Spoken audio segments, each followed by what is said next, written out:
The WSL returns, and with it renewed hope for Manchester City's title charge. Coombs comes in for Angeldal, her first WSL start of the season, as Bunny Shaw looks to pull clear the top scorers. Aston Villa have last season's golden booter, England's Rachel Daly leading the line, looking to put Nations League disappointment behind her. Huge second club start for Simone McGill since returning from her ACL. The best on the road this year make their final trip of 2023 to one of the WSL fortresses, Manchester City, Aston Villa for lunch. Kick-off midday. Morning, everyone. We talk about Golden Boot winners. We've only gone and brought one into our own sort of car boot sale. Jodie Taylor's joining myself and Izzy Christensen. Right, to today's lunchtime fixture then. We'll start with Manchester City and boss Gareth Taylor looking to repeat that 7-0 win from last time out. He says it's only themselves stopping them. Let's hear from him. Gareth, very quick turnaround after the international break. You're going first this weekend. What kind of difference does that make for you? Because you're so used to being last. Yeah, last on the Sunday evening one. Well, I think after the international break is probably the toughest fixture. I think it limits your time in terms of the players coming back. Obviously, we had players still returning late on Thursday evening. So, yeah, there's that. But I also think it's nice to be the first game out. And hopefully we get a good performance today. Players look good over the last couple of days, so we're excited about the game today. It can put the pressure on the other teams as well that you're chasing down, can't it too? Yeah, of course, but I've always said, look, you know, we need to take care of what we do, and yeah, what happens elsewhere happens. You spoke about Laura Coombs this week, praised her professionalism because of her lack of game time. She's in year 11 today. Yeah, really important player, Laura, so she's got her opportunity today. Obviously, Philippa Angeldal has suffered an ankle injury away on international duty, but Laura was really knocking on the door anyway and was really pushing to start this weekend, and she deserves her place. So many threats, Izzy, in this City side, but their width in particular, a real danger area. Absolutely. Listen, Lauren Hemp is an absolutely fantastic player, and the space that she creates, if we just highlight where she is, she's hugging the touchline. And as the ball progresses, if you just keep an eye on the space in here that Jill Roord pops into, Alex Greenwood's distribution, as always, excellent. And Lauren Hemp just hugging the touchline, waiting for the space to open up inside the pitch. And she's so comfortable going 1v1, and then her decision-making with the type of crosses that she uses is just fantastic. And this one here, again, as the ball progresses through the midfield again into these areas, on the half-turn, the 8s and the number 10s, Lauren Hemp, look how much space she's got. They've opted to drop off her. It's actually quite funny because Uabi, the fullback, is actually trying to get round her, and she just hasn't got the pace. Picks out Laura Coombs, and it's a wonderful finish with the opens her foot up into the far corner. But that's what Man City have done this season. They've progressed the crosses, and if we have a little look at Chloe Kelly on the other side, who's been equally as effective. Here, Man City turned the ball over as Brighton tried to counter-attack. Chloe Kelly immediately transitions, and I just want you to keep an eye on her position, holds the run, and look at this cross. Lauren Hemp should actually score in this situation, but that is what she's all about. And then this is Chloe Kelly at her very best. She's again wide, progresses the ball, wants it to her feet, and she's so comfortable. Here they're just slowing the play down. Look where the space opens up in here, where Chloe Kelly is.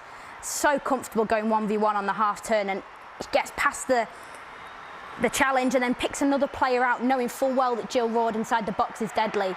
And that is what Man City's wingers do to you. That's what the wingers do, which allows the strikers then to be in those all-important areas. Looking at this City squad, Jodie, the second youngest average starting 11 in the league. Oh, how you'd love to be in there on the end of some of these.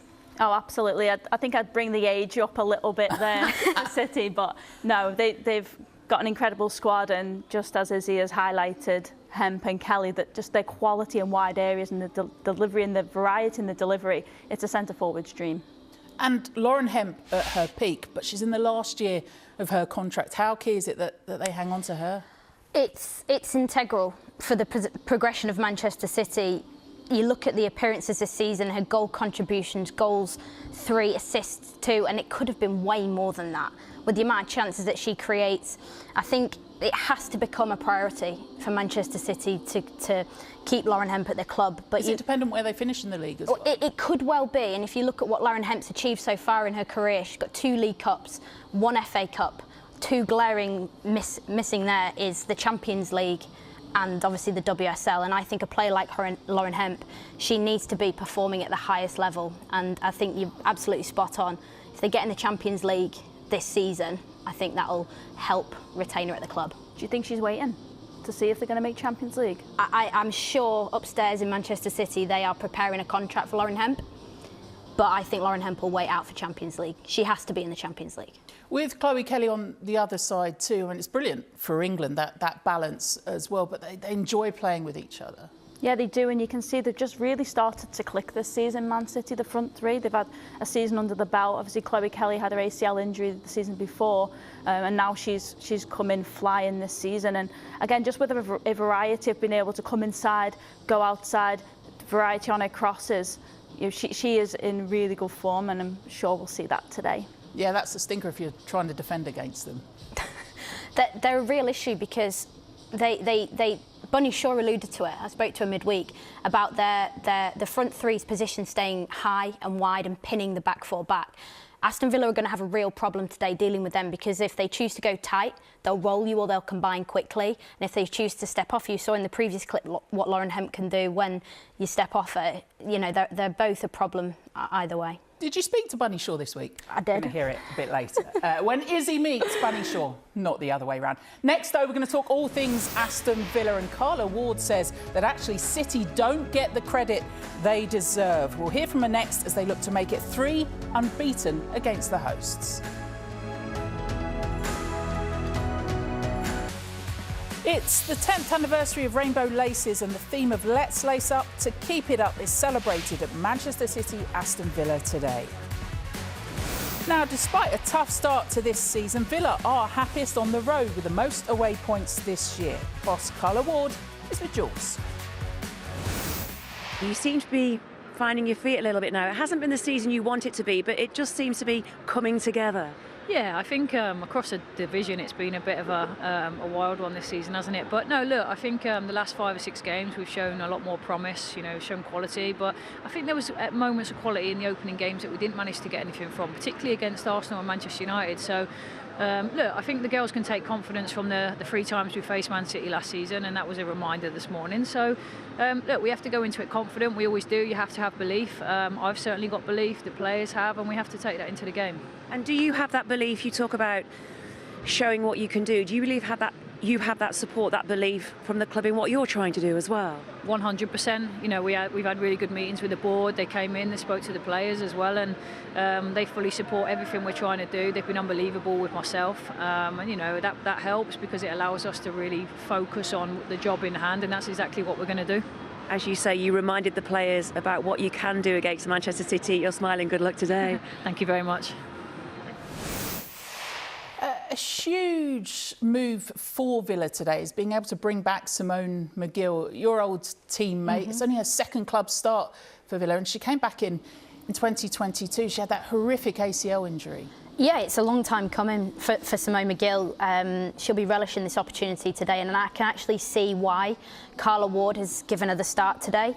She's very, very good at retaining the ball. She's good at drawing fouls, and I think that'll be part of the game plan for Villa today, is to, when they do win the ball back, the objective has to be keep it, progress up the pitch, and big afternoon for Simone. I remember reading her saying that she had to learn to walk again. It was a horrific ACL injury. Jodie, Simone McGill back, which is key for them, but another key player for Villa has been the return of Kenza Dali. They just seem settled with her. Yeah, it's a huge boost that she's back. They really missed earlier on in this season when she was out with an injury. But her coming back in, you know, I think Rachel Daly out of anyone is probably the happiest with her stats. Her goal scoring stats last season, she scored 23 in 24 games with her on the pitch. So no doubt she's going to be thrilled that she's playing today. It's leadership as well that she offers. We know that they've dropped the most points from winning positions this season, and that's been a big miss for them. Yeah, definitely, and she's a big personality on and off the pitch, and you can definitely see the team has suffered without her. with her coming back in is a massive boost. It's actually really interesting, right? She's covered, last season she covered 4.1 kilometres progressing the ball, so that's dribbling with the football. That is a lot of distance dribbling, right? And then that just goes to show and backs it up with what Villa have been missing this season, is that player that's willing to take the ball in tight spaces, progress the ball up the pitch, and she is the #1 supply line from Rachel Daly, who we know how good she is in front of goal. So massive boost, Kenza Daly being back. For Carla Ward, she spoke about today the fact that she's got that, I'm not going to say dreaded vote of, I've just said it, dreaded vote of confidence, but she's got the leadership behind her. That will settle things again with this team. Yeah, it's crucial to have the backing of the club.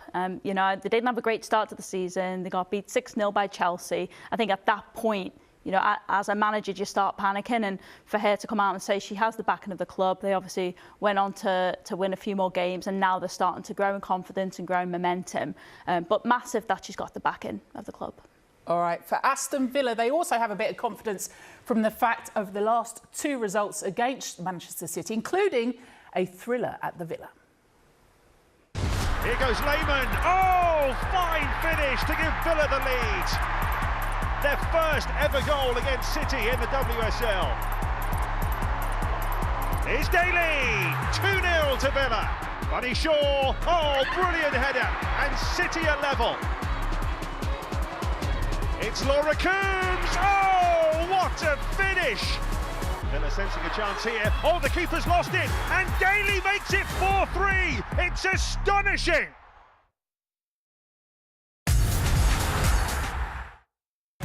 I think a lot of people see me as a striker that, you know, is just always in the box, always in the box. But for me, I like to be involved in the play. I like to drop deep, because I think sometimes when I drop deep, defenders come with me, which gives space in behind for the 8 and 10 or the wingers. So I think my overall presence is, yes, I can post up and receive the ball and turn, but I think link-up play and stuff like that is something that I actually also enjoy, as well as being in the box, so yeah.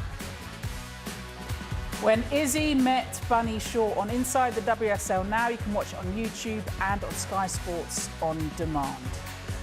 Jodie, who doesn't love Bunny Shaw apart from most defenders in the WSL?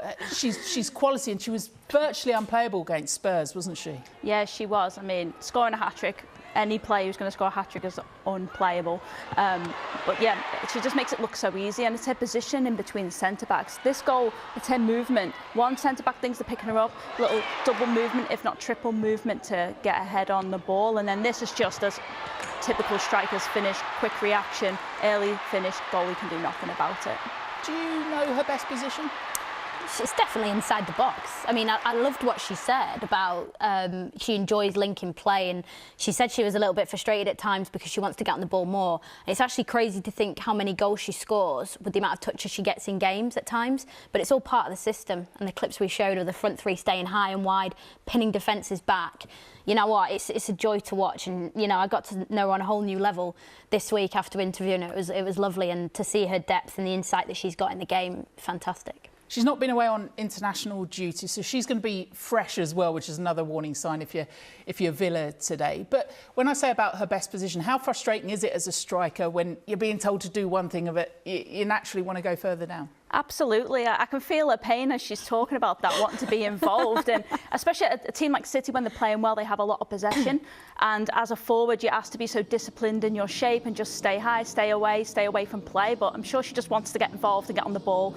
You know, seems like a very good teammate in terms of wanting to help assist other teams, but it's like, Bunny, stay up front, stay in the width of the 6-yard box. All of her 35 WSL goals have all come from being positioned within the width of the 6-yard box in the box. So as much as that's great to say as a team, it's like stay in the box and stay in the width of the 6-yard box, because that's where you're going to get your goals. We've talked a lot about what City can do, Izzy, but will Villa take some heart, not only from their own away record, but from seeing Brighton do damage against City? Definitely. Listen, Manchester City, they are a little bit, you know, as consistent they are with their style of play, their results this season, they've already had 2 losses in the WSL, and history tells us that 2 losses in the WSL means you're not going to go on and win it. And for Manchester City, and that's great, Bunny in the week, the objective is to win the WSL, of course it is. So I think they've got a massive challenge ahead, Manchester City, to sustain that level of performance. For Aston Villa, I think today is about being defensively secure and giving themselves a platform to build on. We spoke about Kirsty Hansen dropping to the bench. Her threat in behind, I'm sure, will be part of the game plan into the latter stages of the game by Carla Ward. So I think this is teed up to be a brilliant game. And we started the show talking about the potential for 2 Golden Boot winners from both these sides. When you look at Rachel Daly, how frustrated will she be that it hasn't always worked without Kenza Dali this season? Yeah, of course, she's going to want to take off where she left off last season, and she hasn't maybe had as many good opportunities or as many goal-scoring opportunities in front of goal. But the season's still young, and the fact that she's got Kirsty Hansen back from injury now, and she's got Kenza Dali back from injury, and they seem to be picking up on momentum now.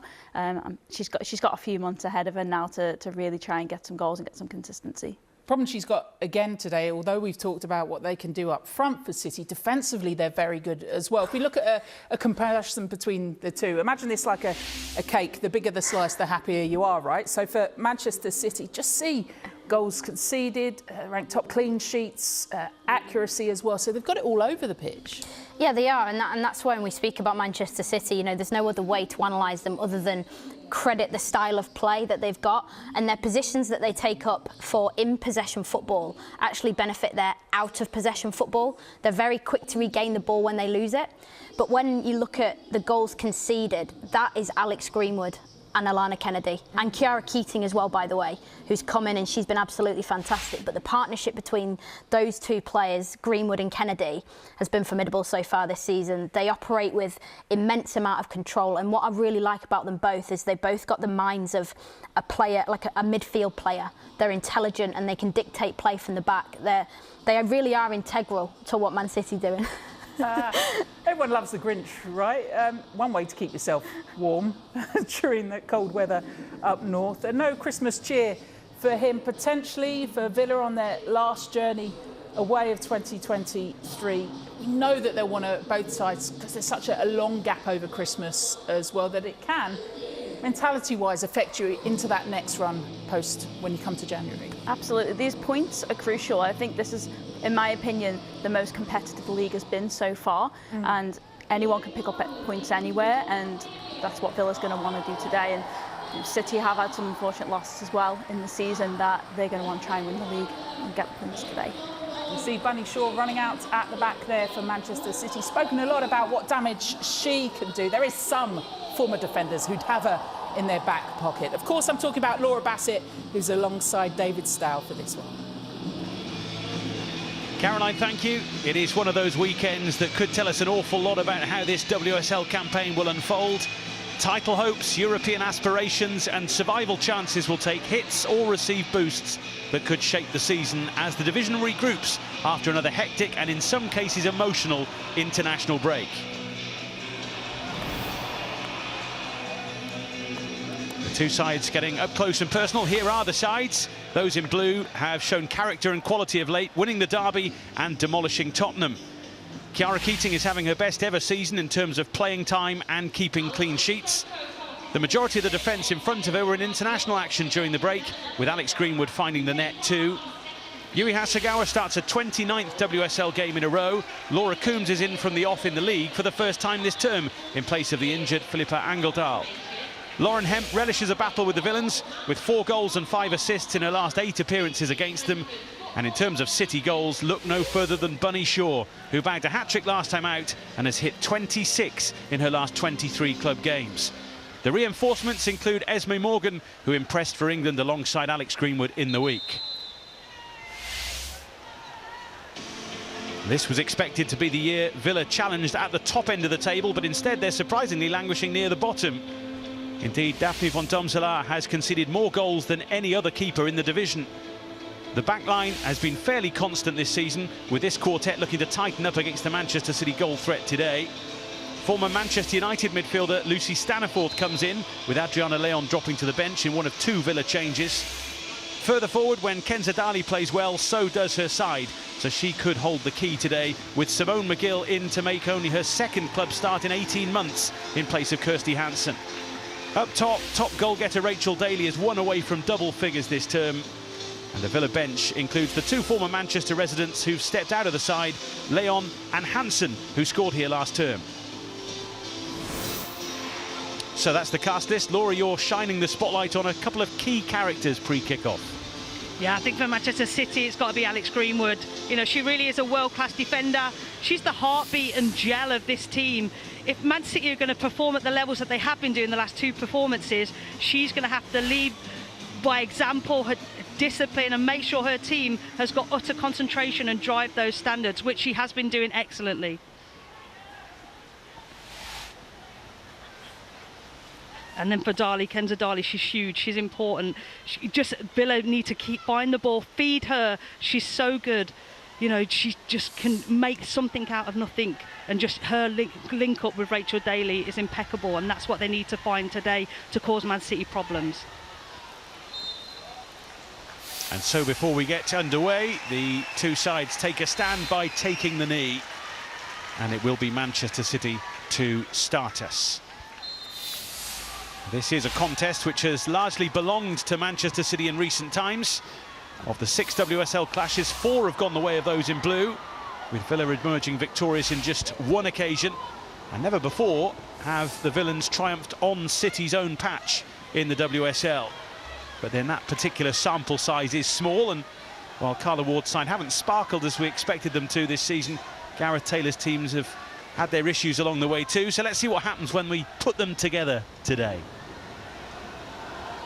Add a bit of Manchester rain as well to the equation. And we'll see the ball zip around, I'm sure, as these 2 sides get stuck in.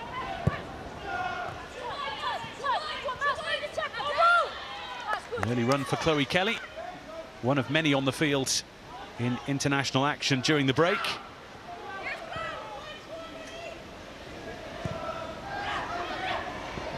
And Domsala straight away under pressure. Manchester City snapping into the challenges to try and get the advantage early on. Hemp crowded out.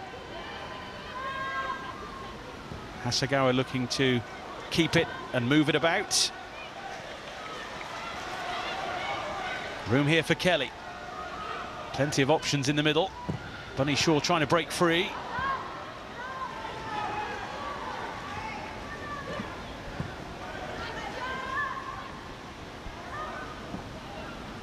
Panic stations for a moment for Aston Villa, but they're back in behind the ball.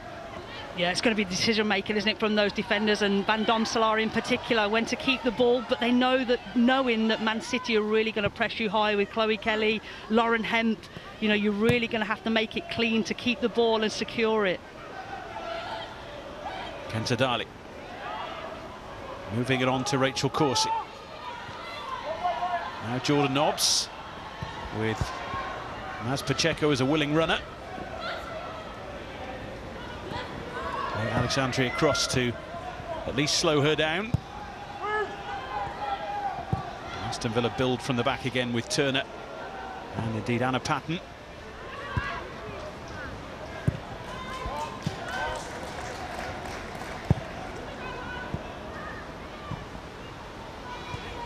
Keating, who has plenty of time in contrast to Van Domselaar moments ago. Yeah, as usual, we can see Villa with Rach Daly leading that line, and then the 3 behind her of McGill on the right. We were discussing before the game where she would play, you know, directly behind Daly or off the right, maybe to track Uabi, you know, wherever she goes. So it's, I mean, obviously the girls spoke in the studio how great it is to see her back. A big role, you know, I'm sure she's really excited to fulfil the role and add to this Villa team. And then Jordan Nobbs to the left and Darley just behind her.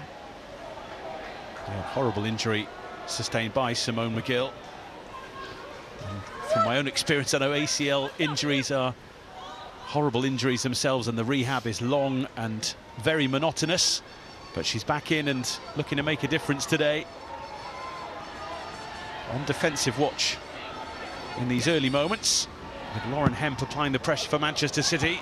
Van Domselaar had to be strong, and Bunny Shaw beat her to it.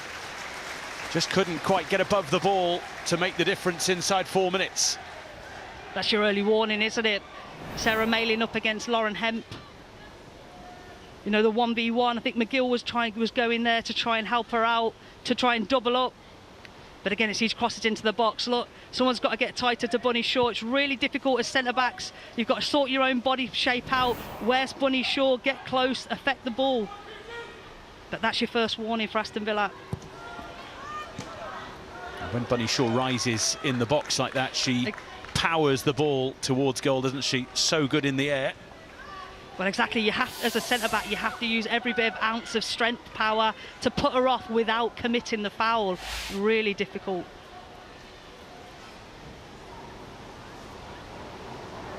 Terrific record. 37 WSL career starts, 35 goals.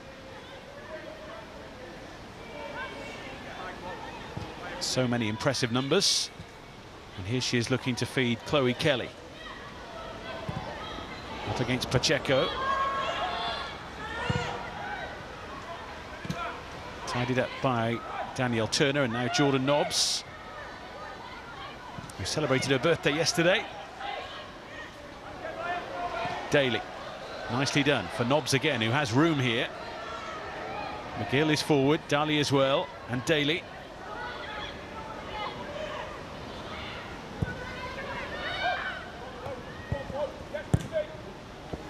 Nobbs. And Daly.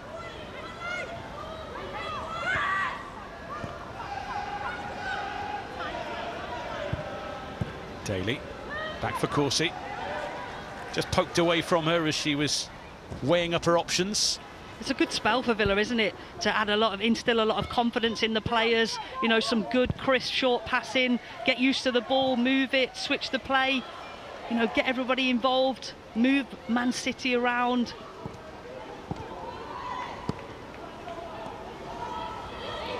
Sarah Mailing. Daly changing the pace, finding McGill.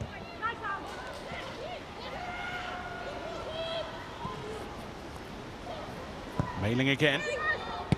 Well, Keating almost had it, then lost it, and Manchester City very nearly paid the price for some defensive uncertainty. Wonderful play by Aston Villa, really good, moving the ball well, and then that cross into the box, and Jordan Nobbs is there. It's a poor clearance by Alana Kennedy, and Jordan Nobbs is there. That really should be a goal. They won't get a better chance. It's a really poor clearance. But again, huge confidence builders for Aston Villa. It's a great spell. Corner swerves in, Corsi headed it, big shouts of hands. The appeal's waved away. McGill's after this one. Trying to unset Luabi, in it goes! Oh, it's a lovely goal! What a finish that is! Aston Villa applying the pressure and getting their rewards.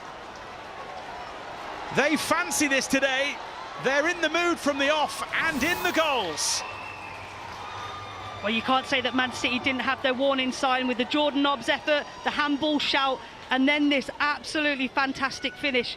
This is Dan Turner's probably non-preferred foot on her right foot. What a hook that is. Kiara Keating, she doesn't know anything about it. She's not expecting it. But you can't help but feel Man City are a bit slow up to the ball to affect it, but let's take nothing away from that first time finish. That is sensational. Any centre forward in women's football would be pleased with that. She meant that. Look at the technique, the body shape. What a goal, what a start for Villa. And what a goal when you haven't scored in the WSL for 18 months. A no-look finish take that. at the home of Manchester City, and Kiara Keating's dive in the end was a token effort, really.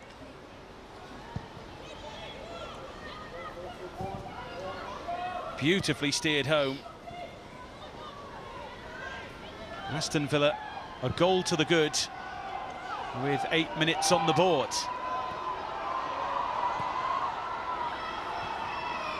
Hemp. Mailing wins the race to the ball. Swatted clear by Anna Patton. And what a boost for the confidence levels of a side which we expected a lot from this season. But results-wise, it hasn't quite happened as yet. Well, I think when Villa started to make the short passes connect they've got players to connect to and move up the pitch with. I think you could see them growing confidence, like, hey, we've got more time on the ball than we thought. This is not easy, but it's easier. We've got more time, we can dictate, we can go where we want to. And then in that was probably the first longer spell that they'd had in that final third.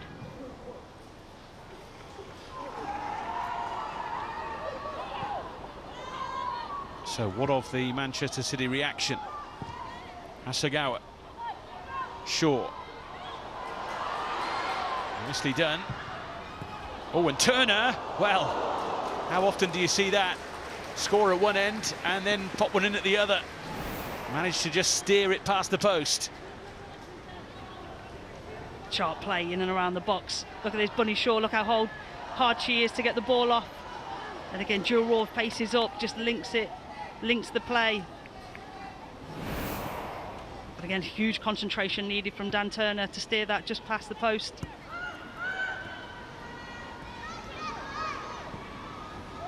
Manchester City going short. Asagawa, room here if she fancies lining one up, and she does. There were a fair few bodies in the way, and now there's a break on. Led by Jordan Nobbs, who juggles through but finds Alex Greenwood in the way.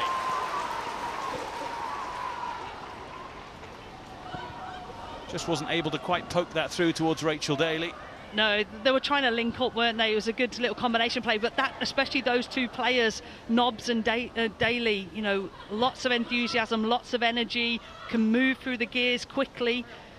So again, another warning for Man City in terms of that's how dangerous they can be if they link up on the counter-attack with the space in front of them. But well marshalled by Alex Greenwood in the end. Here is Greenwood again. One of those players who Gareth Taylor mentioned had to be picked up a little bit after the disappointment on international duty, despite, of course, the thumping English win against Scotland. The disappointment of the Nations League and Olympics combined, if you like. Here's Hemp.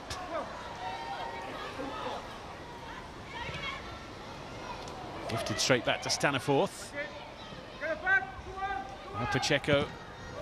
That'll be a Villa ball.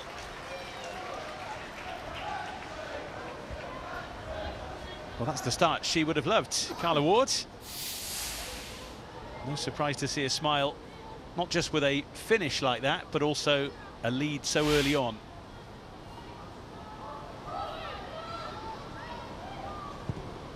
That fifth place finish last season for Aston Villa, many expecting them to build on that this time around. Coming here with just 6 points on the board, which is a surprise from their 8 games. Just West Ham United and Bristol City beneath them in the table. And there were shouts of handball before the goal went in. Let's clear that up. Yeah, it's clearly Uwabi's chest, isn't it? But with things happening so fast, that's why you could appreciate the amount of appeals, but I think there's more chest than anything else.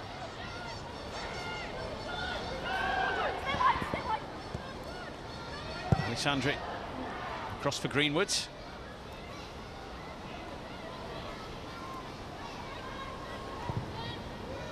Tried to drill it towards Hemp, but it's won back by Nobbs, and now Daly, who has McGill charging forward, but was surrounded. That handball appeal had barely died down when they scored the opening goal. Just 16 seconds between the appeal for a penalty and the celebration of the goal. Well, and seconds before that was the Jordan Nobbs chance, which led to the corner. So you could just say the sustained pressure, you know, and it just felt like Man City, defensive-wise, you know, weren't up to speed that they normally were. It was kind of, they were letting Aston Villa dictate to them a lot.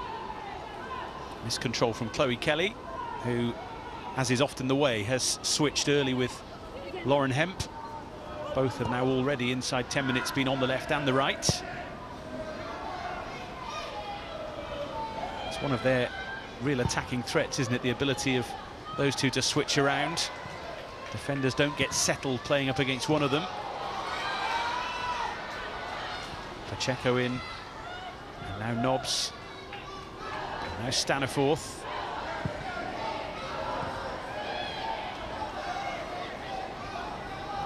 cuts loose though. Hemp.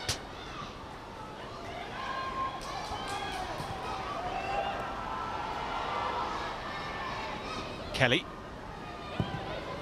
Always happy to come in field and unleash one. But Van Domselaar right behind it. Yeah, coming in field like that on your favoured foot, you're looking for options, but then also, you know, if you get the ball in the right space. Down goes Bunny Shaw as Aston Villa were taking a pretty hefty risk on the edge of their own penalty area. Again, this is decision making, isn't it? When to miss that, when to risk the ball and when not to risk the ball.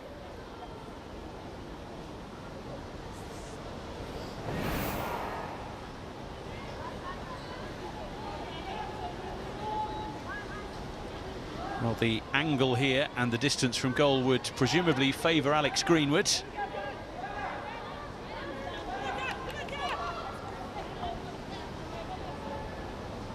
She's scored some lovely goals from this kind of range in red and blue in the city of Manchester.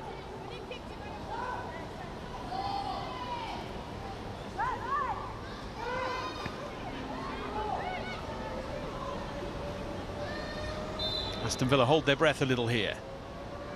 It is Greenwood, and it was seen away by Pacheco, who I think felt that.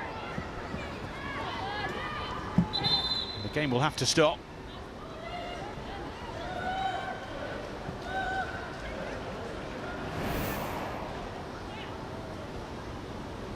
I mean, it's great, brave defending, isn't it, by Maz Pacheco? Slightly detached from the wall. Her job is to, you know, open your body shape, check for any runners, but also protect that space in that far post. You know, she's done exactly that. Be brave. Get something on the ball to deflect. When a player goes down like that, it's taken very seriously, of course, in the game these days. The medical staff will keep an eye on Maz Pacheco for the next few minutes. The ball certainly travelling from Greenwood. Back in her default setting now. Kennedy for Alexandri.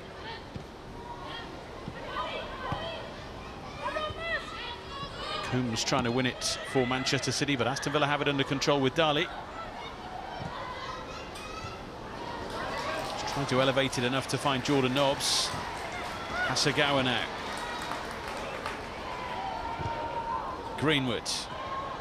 Not quite for Lauren Hemp.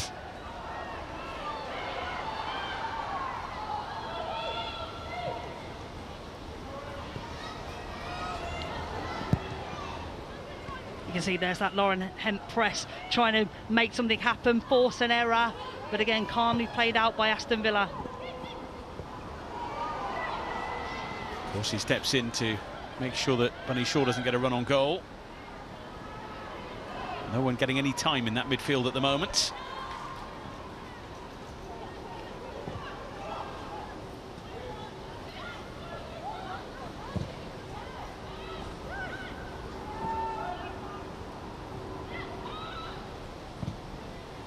Kelly. Pacheco across to her. Seems okay after blocking Greenwood's free kick.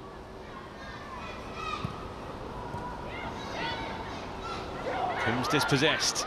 This is Daly, who looked up and saw Keating's off her line, and just for a moment her eyes lit up there. Yeah, you could see what she was thinking. She saw the opportunity. But again, a good steal by Corsi. She could see the straight ball coming down from Alana Kennedy to Coombs, and that's when, as a midfielder, you can really step on, really be ultra aggressive, because any little steals probably fall into your centre forward.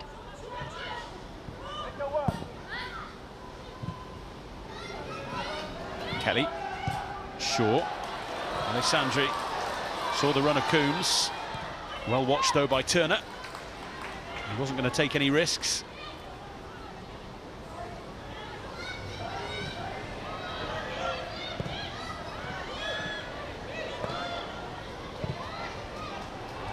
Greenwood. Jill Hood and Hemp. Manchester City have 5 in the box here, with Aston Villa with 10 back.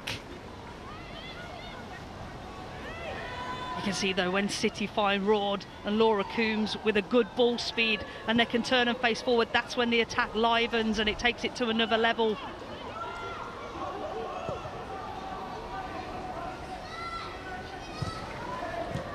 Coombs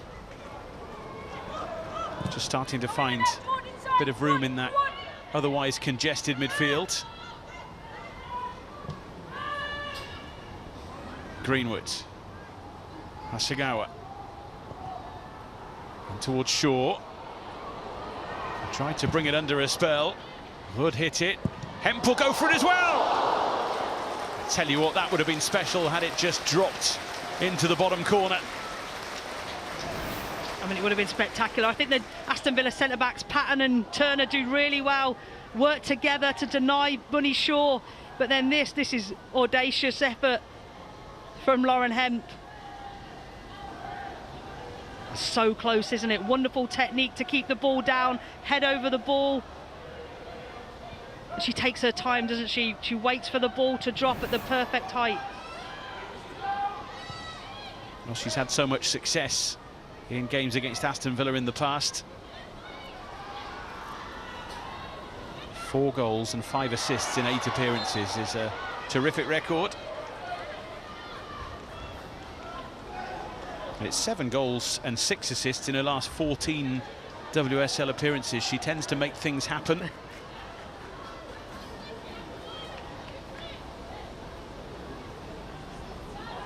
We often have that phrase in football, leading from the front.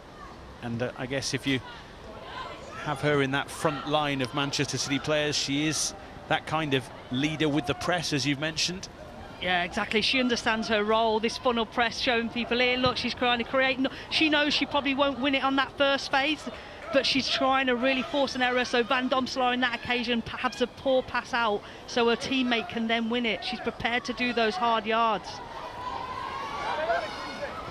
Aston Villa have found a way out. Pacheco. Alessandri comes across. Lobs back to Corsi. Staniforth. Pacheco still well forward. That'll keep on rolling for a while.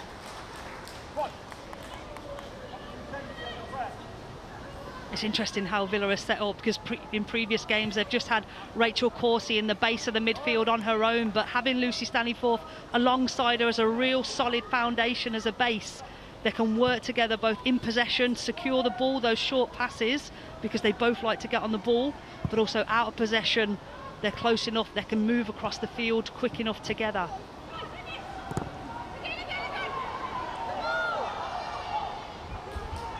Manchester City ball. Gareth Taylor's side, of course, have lost 2 league games this season in their 8 matches. No WSL title winner has ever lost more than 2 games in a season. Maybe that'll be different this year, although Chelsea are setting the pace somewhat. 8 games, 7 wins, 1 draw.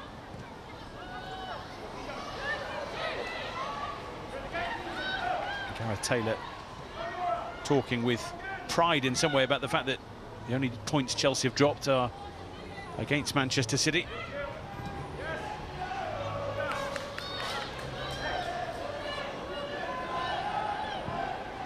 The title race is always intriguing, but these last few games before the Christmas period will set the table up nicely for the new year.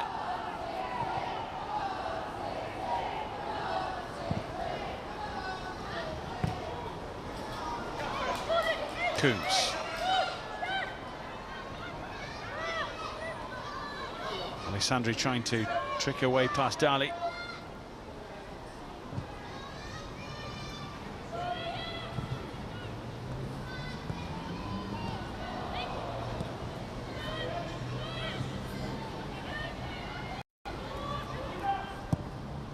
Patton and Mailing looking to play their way out.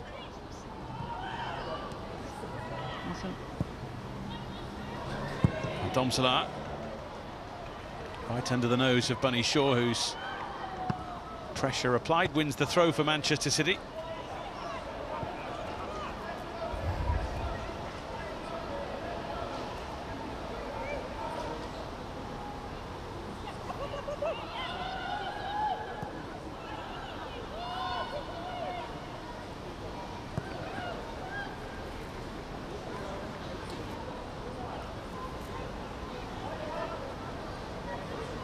Here's Chiara Keating.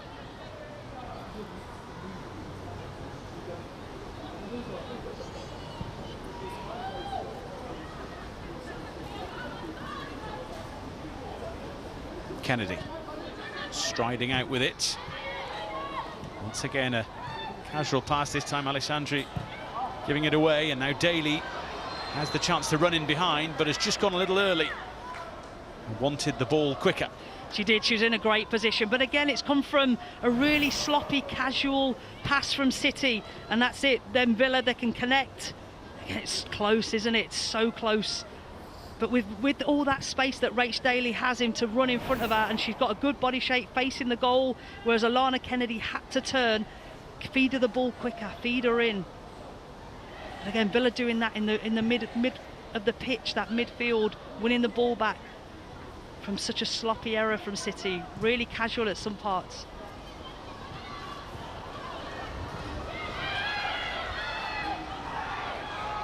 Kelly for Coombs. Asagawa.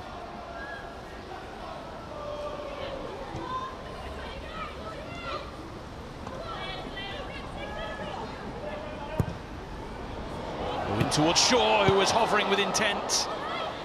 Aston Villa more up than away. And eventually the panic subsides. It was Staniforth who steered it away. A ball in that caused all kinds of problems.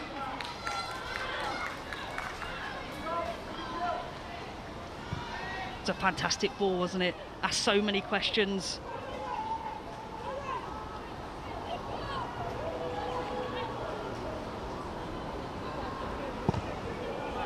Greenwood, Kelly, trying to tempt it forward for Coombs, who was being kept quiet by Corsi.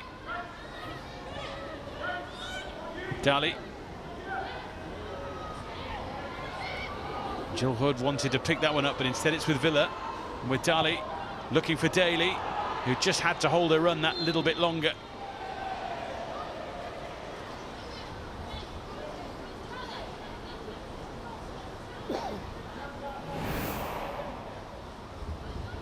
I mean, this cross here, Chloe Kelly's got time to get a head up. Bunny Shaw's in between the two centre-backs. She then goes close to Anna Patton, but what a wonderful touch. That's excellent defending from Anna Patton.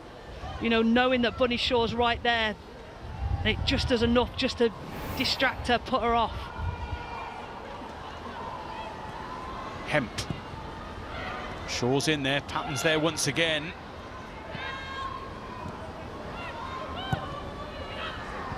And again. Standing strong at the back for Aston Villa. That slightest of touches on that crossing from Chloe Kelly, not necessarily something you see in real time. It's the kind of touch that is picked up beautifully on those slow motion replays. Yeah, those two centre-backs know that the first contacts has to be clean, has to be assured, has to go into areas where then it's not a simple tap-in. You know, and in order to keep producing that, the concentration levels, the communication has to be on point. Greenwood caught by Daly, who immediately apologises. On goes the game. They gather in the middle in City Blue. Hemp found a way through to Jill Hood. Hasegawa now. And Pacheco under it ahead of Kelly. And she's kept it in too. Encouraging others to get forward in claret and blue.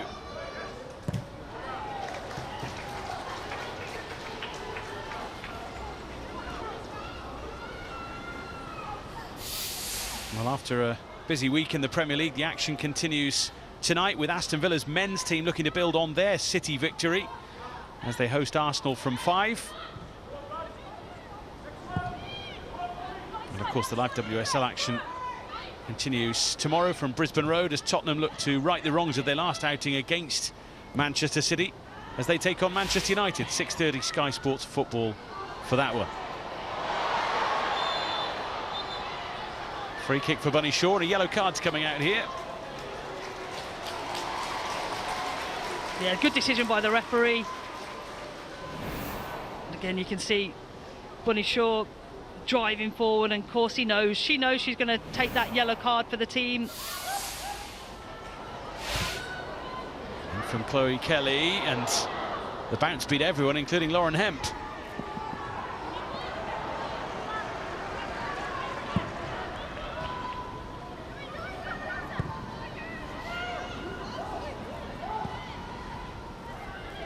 Manchester City in particular getting the ball moving quickly from those set play situations. Here's Kelly again. Need to be a bit more careful with the ball.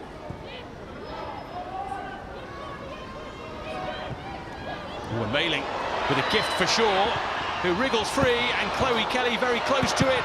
Jill Hood as well denied. And Kelly again, and what a stop that is. A stunning save. Manchester City ready to wheel away in celebration, but Daphne van Domselaar stood strong. I mean, really casual from Aston Villa, from Mailing there, just gifting Bunny Shaw. And again, Van Domselaar does well to kind of close the angle. Great block by Anna Patton. And then that, I mean, it's straight at Van Domselaar, isn't it? But just the chaos, the confusion, to stay alive, stay assertive. And again, some great last-ditch defending to get that many bodies around the ball to prevent a goal. She just saw that very late, didn't she? Managed to just sort of get an arm to it. But ultimately, had Manchester City equalised there, it would have been of Aston Villa's making. Especially when I think Mailing had the time and she'd already looked up. She could have put it out for a throw-in, played it down the line, you know, and that's that decision-making. When you probably know you're going to be under pressure at any point from Lauren Hemp, she's probably thinking, you know, your decision-making needs to be clear, needs to be concise. If it's the wrong one and you go longer, you can talk about that another time and learn from it. But to turn and play in your 6-yard box and create that much havoc, you know, that's when it becomes really dangerous. Especially when it's Bunny Shaw who's there. Not the person you want to gift the ball to in your own penalty area.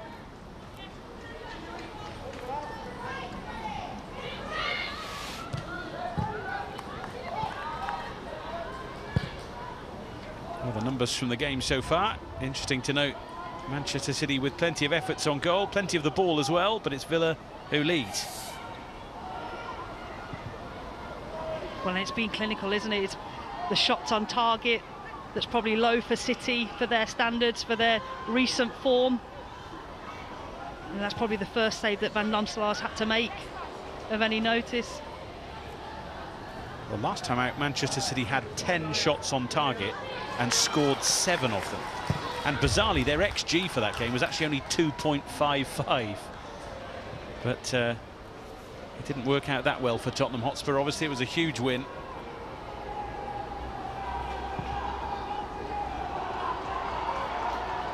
Joel Wood after that one. And for Hemp. Harvey involved as well.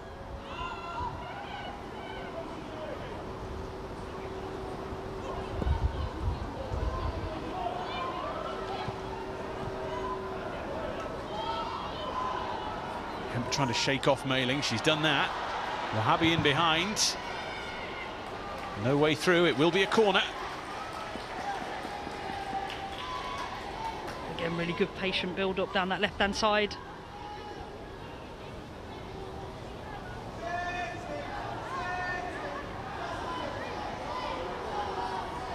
Frustrated faces in blue, though, at the moment. This is when you turn to your leaders, your positive characters. They'll want to grab something before half-time. In from Kelly. Greenwood rising. Lana Kennedy retrieving.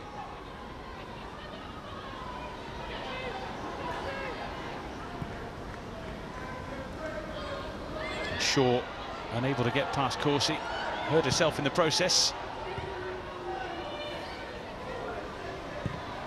Dali away. Shaw back to her feet now.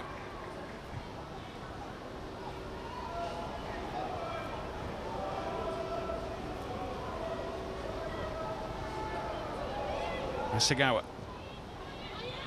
Hemp screaming for it. It won't quite make it across to her though. Now it does from Greenwood. Steps away from Pacheco. Turner away, and Dali now as well, under pressure from Hasegawa.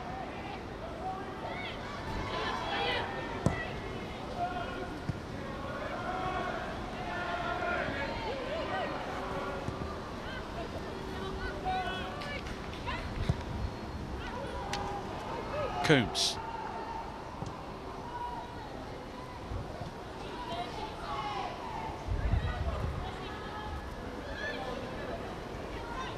Alessandri. You can see City finding it hard to break Aston Villa down, aren't they? They're so tight, so congested, reducing the spaces in between. And that's what I think Aston Villa, the strongest is in that centre midfield area. Reading the game, moving across. Bit of a gap here maybe for Wahhabi to enjoy. Can't get it past Mailing though.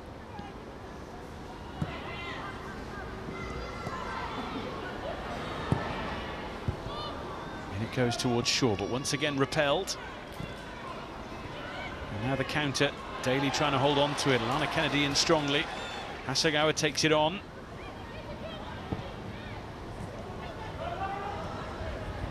Kelly. And Coombs just a little underneath it.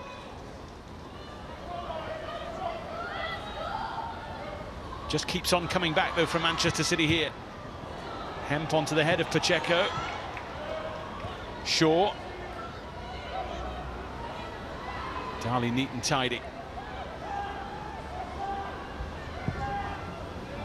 Just happy really to reset for Aston Villa.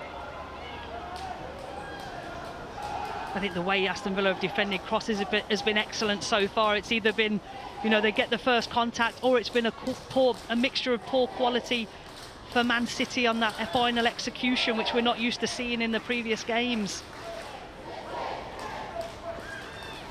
The last 10 minutes, Laura, it's only really been going in one direction. Yeah, I think you can see that Man City are getting the ball in those wider areas. You know, now it's just about that final execution, isn't it? Finding the player with the cross, which in the Tottenham game they did so well. Kelly. Coombs lets it roll. Hemp. Kelly again, trying to drift through the challenges. Shaw was met by Staniforth. Daly, I think, just realised if she was going to launch a counter-attack, she was going to have to do it alone.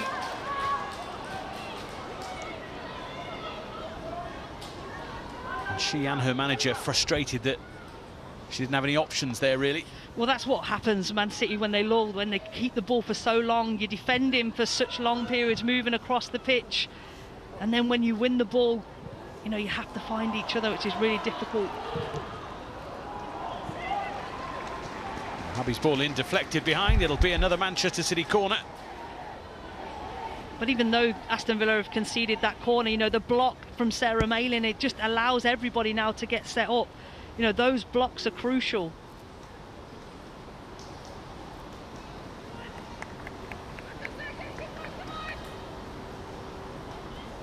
So the penalty area is busy.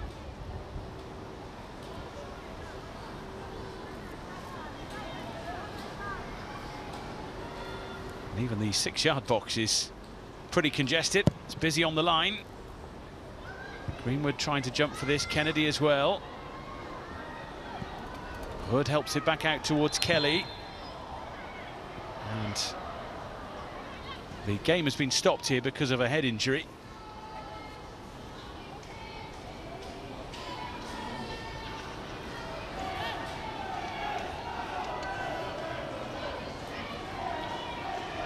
Lucy Staniforth just taking her time here to find herself.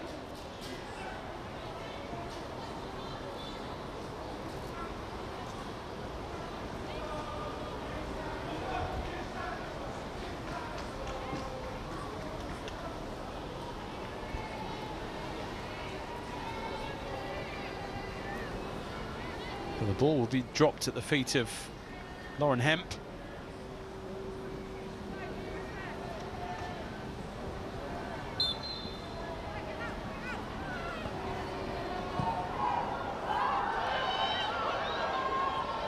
Not the ball that Leila Wahabi wanted, really. Sending her back the way.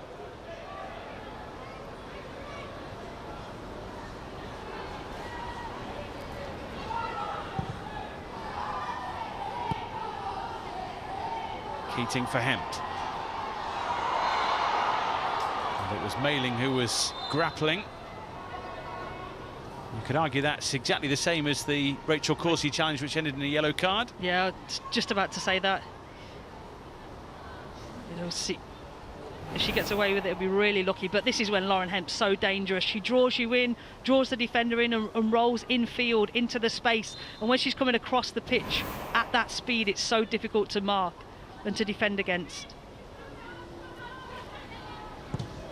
Sarah Mailing, a childhood Aston Villa fan. Absolutely loves pulling on that claret and blue shirt, born in Sutton Coldfield. Making her 50th WSL appearance for Villa today. And the standout moment of the first half, Laura, is this from Danielle Turner. Well, it seems such a long time ago, doesn't it, now? But again, it's a good ball from Darley, but this, just to see, she knows she's got to hit this first time. She hasn't got time to bring it down, just to guide it into that far corner. Keating's got no chance. She doesn't know. She's not expecting Dan Turner to have that such high quality technique. I'm sure she'll be watching that goal back a few times. Just a few, maybe, yes. I mean, funny enough, I say it's her first WSL goal for 18 months. She scored, of course, earlier in the season in the Conti Cup. Here's Hemp. Well, she was obviously hoping to find a target, or that someone else in blue might pop up to pop it in. We spoke about Lauren Hemp being a leader. Give me the ball. I want to do something. I want to create. I want to change this game, the pace of it. And again, so close there. Another opportunity.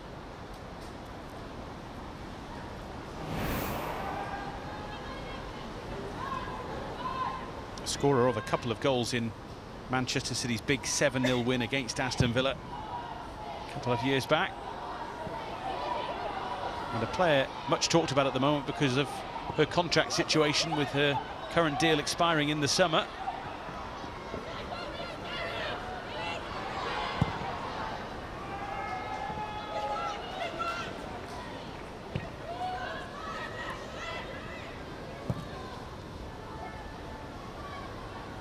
Last few minutes of the first half. Plenty of numbers to digest since the Aston Villa goal.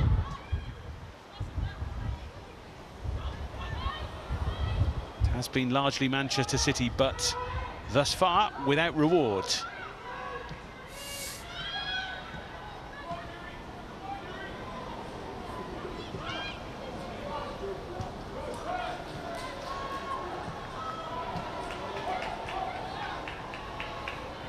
McGill. Held off by Kennedy, who has picked up a knock in the process there. Hemp, beautifully found.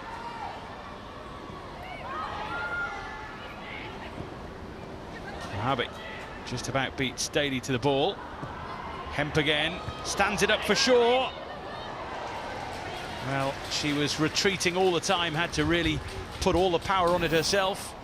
Well, it seems a long time since we've seen a Hemp cross with Bunny Shaw getting on the end of it with a clear without an Aston Villa defender interfering.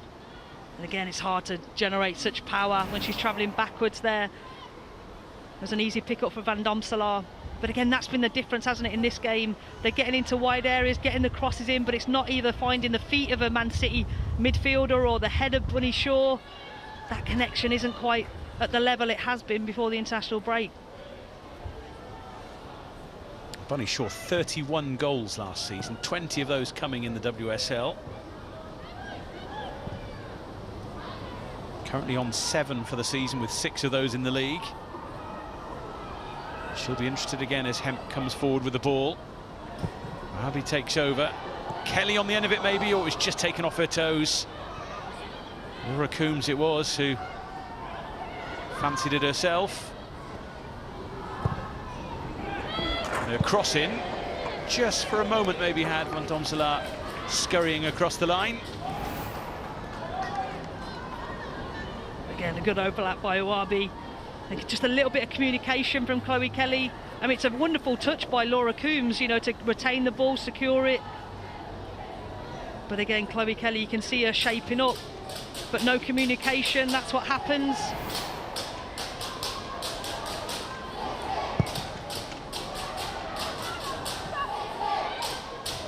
Pacheco, Jordan Nobbs, Dali, Nobbs again, up and under in the direction of McGill.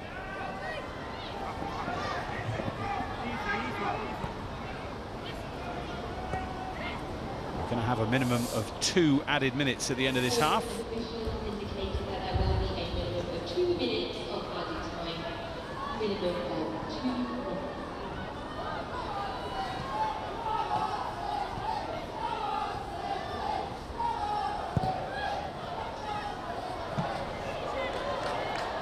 Away by Turner.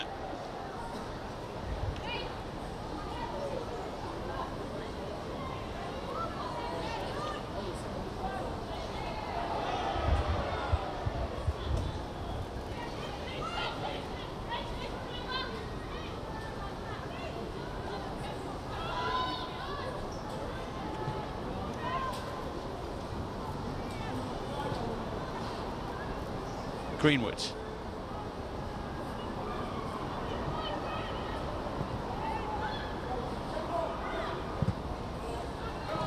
Kennedy pinged towards Kelly.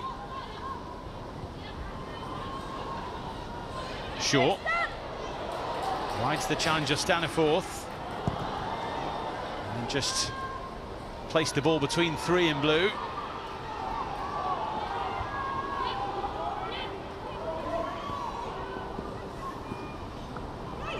Daly, Dali,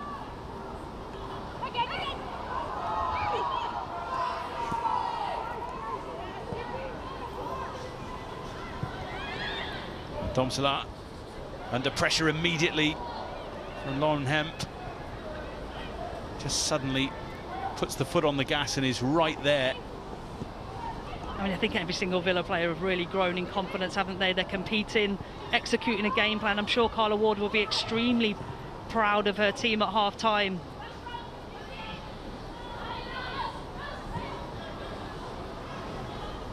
There's the whistle.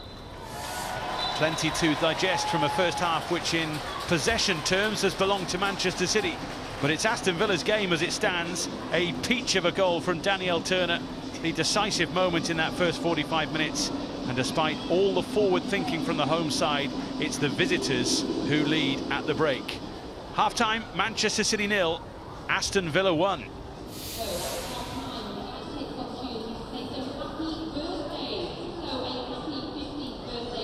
Izzy Christensen and Jodie Taylor here to analyse all the goals from the first half. I mean, there's just one, Jodie. Not that we expected more from it, but it's been a brilliant first 45 minutes and Villa with the advantage against City. It has. It's been a brilliant first half. Villa started really strong. I think City looked a little flat and slow coming out, and you know, the pressure from Villa in high areas in the final third is what brought them a lot of success early on in this half. And this is a brilliant goal by Danielle Turner. Meant it. She absolutely meant it. I think it was really instinctual from her. You know, I think Jordan Nobbs had a chance just before this. It was a call for handball, and this is just pure instinct. You know, it was almost like a no look. It came into her. She knew she just was going to guide it on into goal. And what a brilliant finish in the corner that was. She'll be really happy with that as a defender. I think any forward will be happy with that. If you're going to have just one goal in the first half, you want it to be that one. We said we were surprised because we expected more from Manchester City, but they have been frustrated by that Villa defence. They have. Massive credit to the way that Carla Ward has set up her team. They've actually stifled the areas which Manchester City operate in best. We saw Spurs lose to Man City here before the international break 7-0. And Villa have actually set up in a similar way, but they're doing it much better. They're managing to get their defence deeper, which is actually stopping Manchester City attack the space that they want to in the box. This is an excellent ball in from Chloe Kelly, and Bunny Shaw's lurking. Anna Patton does brilliant in that situation. There's a little mistake from Sarah Mayling and Bunny Shaw here. She said she wants to add to her assist tally. And then the rebound off Jill Roord, and then I think it's Laura Coombs, no, Chloe Kelly on the spin, and just really good last-ditch defending from Villa. And again, you can just see here, this is where they operate well. Lauren Hemp's restricted to a shot from that distance, which is not necessarily what she wants to be doing. This little dink to the back post. Bunny Shaw, not enough momentum to head the ball back across goal, but you know what, Villa, the way they've set up on paper in a 4-2-3-1 is exactly how they look on the pitch, and those areas that they're stopping City from playing in is super intelligent by Carla Ward, and so far game plan executed perfectly. If you want a bit of hope, Manchester City fans, we do know that Villa have dropped the most points from winning positions this season. Ahead of this one, we found out that Aston Villa had a little tummy bug in the camp, but at half-time, it's City upset.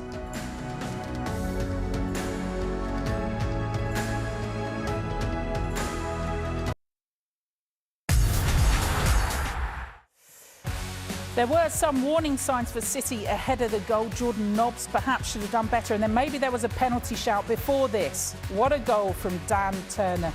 What a finish. Her first goal in 18 months. Apparently on her wrong foot. Izzy, Jodie, if we look at the average positions in that first half, Jodie, that tells you everything you need to know, right? Yeah, it does. You know, I think Villa defended really well. They weathered the storm a little bit late in that first half. But if you look at City's shape, and we spoke about this before the game, Bunny Shaw is coming so deep to get on the ball. And I think she needs to stay higher and create more space for midfielders and number 10s to get on the ball. Same with the width as well. Get higher and wider, allow for more space to be created centrally to get on the ball. We're hearing of a change. We see Kasparai there. Potentially, they need to get, with Kennedy coming off, they need to get Hemp and Kelly freer, don't they? Yeah, they do, and I think Kasparai coming on will mean that Alejandri will go alongside Alex Greenwood at centre-back, and Kasparai might provide a bit more of an attacking threat down the outside rather than inside. And of course, Kirsty Hansen for Simone McGill now brings that threat for Aston Villa in behind. All right, back to your commentary team, Laura Bassett and David Stow. Thank you, Caroline. It's always interesting to see how substitutions change games. Fresh legs and fresh ideas might well bring different aspects to the table in a second half, which is intriguing because of the first 45 that's gone before. Manchester City on top with the ball, but Aston Villa on top with a beautiful goal. And at the start of the second half, the stats suggest there's good news and bad news for Aston Villa. They've conceded more goals after the break than any other WSL team this season, but they've also scored around 70% of their own goals after the interval. So I wonder whether we'll see a little bit more at both ends of the field in this second period. Alessandri trying to tuck it through for Kelly, just asking a little too much. I think with Kennedy going off, Alexandri has gone into the centre-back and Kasparai's gone right back as usual. And it's interesting that the two substitutions are up against each other. Normally you try and make a substitution, you know, to really exploit a tired player. I know it's only half-time, but it's interesting. Hansen as the left winger for Villa will be up against Kasparai with fresh legs. Kirsty Hansen, of course, formerly of this parish, if you like, a Manchester United player, 16 goals in her 90 appearances over a 4-season spell. She won 2 of 10 Manchester derbies against Manchester City. Well, she'll offer a completely different profile to Simone McGill as well. You know, as an outlet, raw pace, good 1v1. Hemp. Over it goes, tucked away by Rachel Corsi.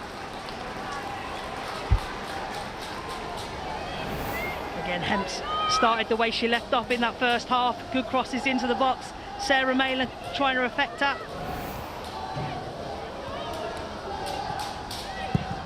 Manchester City are not wasting any time restarting play from those corners and free kicks.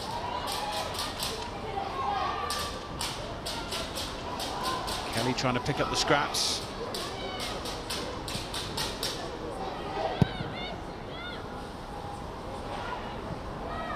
Too much for Kenza Dali.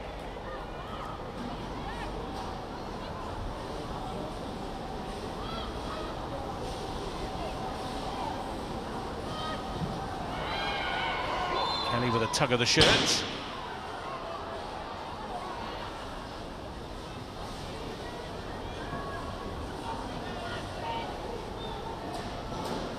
Well, a worrying statistic, I suppose, for Aston Villa here is that when they've been ahead, they've struggled to keep hold of the lead. 9 points dropped from winning positions this term. And a gift from Van Domselaar, and Hemp's going to hit it. And it kept on rising. Will that be a challenge that Carla Ward will set to her players? When it can we hold on to this lead? If not, but we need to make better decisions than this. You know, good pressure from Bunny Shaw, and on a different day that goes in for Lauren Hemp.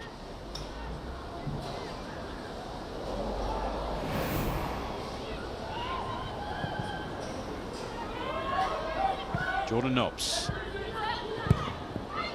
And again from Sarah Mayling, who's happy to take it on herself this time, and Rachel Daly is charging through. And it was good defending from Kasparai up against Kirsty Hansen, who is always able to run at pace and in very direct fashion. It was a good move by Villa. Really good short passing.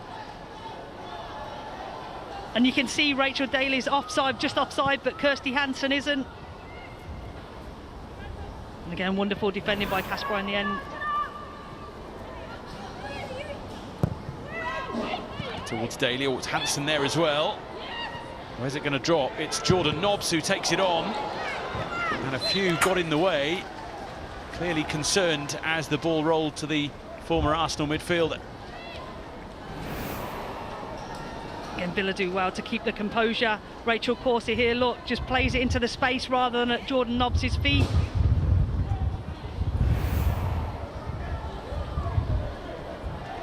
Lively start to the second half here.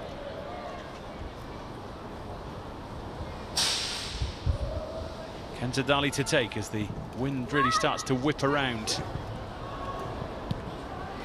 Away this time by Coombs.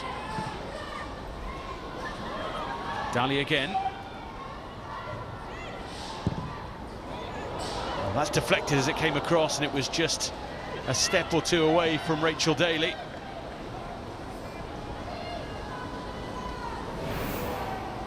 I think when these Villa players look, it's Kenza Dali, she's 1v1, we're going to stay in the box, we're going to make our runs because the ball's going to come in. Rachel Daly's onside there. Just a bit too high for her. We just talked about those points dropped from winning positions. It's crazy to think, really, that Aston Villa have scored first in 4 games this season, but have lost 3 of them. So, as this game ticks on, if they are still ahead, that might just play on their minds a little bit. Like you say, especially when you put it in the context of that it's happened so regularly. And just bounces away from Kirsty Hansen.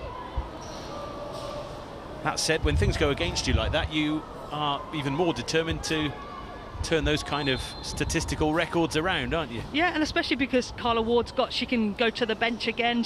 Adriana Leon's there, Blinkhilde, Ebony Salmon, Lucy Parker. I'm not too sure. It's great to see her back. Not too sure how match fit she is, but you know, maybe last 10 minutes, if you still were holding on to the 1-0 lead, what a fantastic defender, midfielder, leader to bring on. You know, so you have got different options on the bench, which I'm sure would please her. Yes, when we chatted with Carla Ward earlier, she was delighted to have her back on the bench. She's missed the last 6 games with an ankle injury. As you say, could be a vital cog in the machine to get Aston Villa over the line here today if it stays this way. Long way to go, though. That'll have been the message, I'm sure, from Gareth Taylor during the break. No need to rush at this. There's lots of time to turn it around.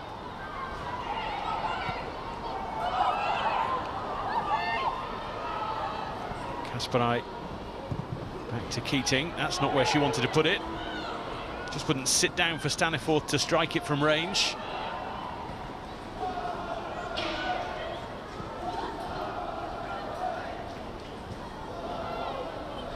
Mayling. Staniforth to Nobbs and back again. poked away from Hasegawa.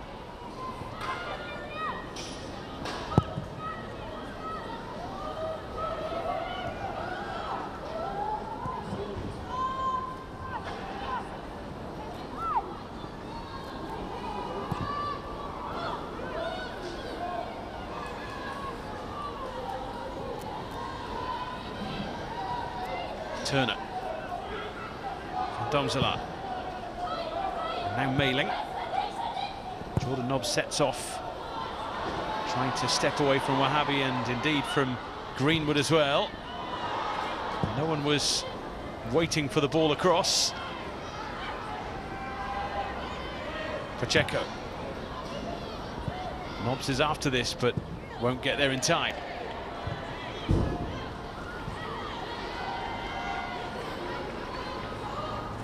Jordan Nobbs is really inflicting herself on this game, isn't she? Enforcing herself with her running, with her communication. You know, doing a defensive role excellently well, keeping Owabi quiet too.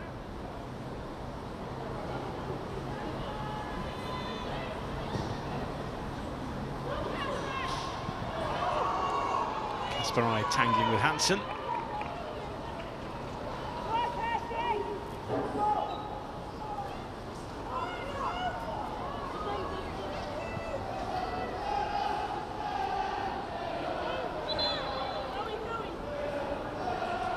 Kasparai, another one of those players who's had to be a bit patient for game time. 5 substitute appearances before today in the league. He only starts coming in the cup.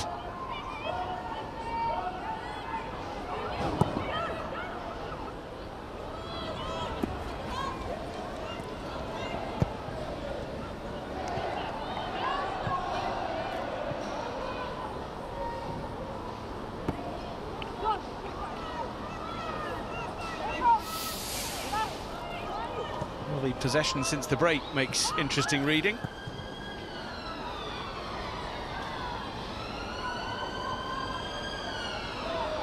Manchester City looking to exert themselves on this game. Lauren Hemp always capable of producing. Coombs, and Hemp has found a gap here. She tried to find a teammate, but Anna Patton was in the way. It's excellent rotation, isn't it? Good quality of pass, excellent rotation. Coombs looking to drift it over. There were a few takers in there. Jill Hood was closest to it.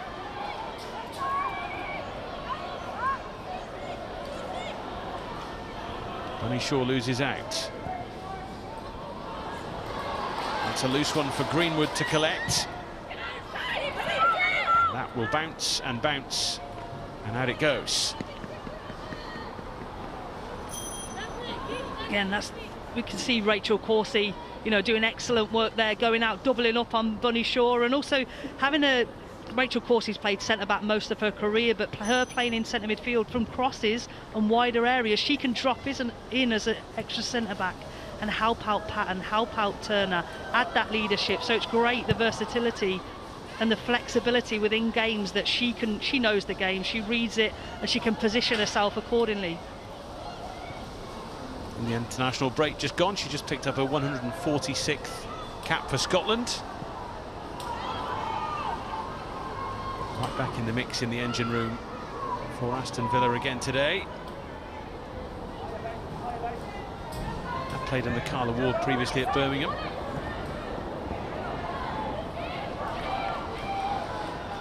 And it goes off Mailing.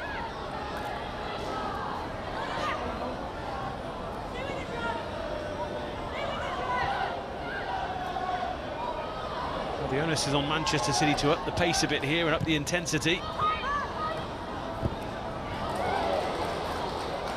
Greenwood made that hers, possibly at some personal cost to Rachel Daly.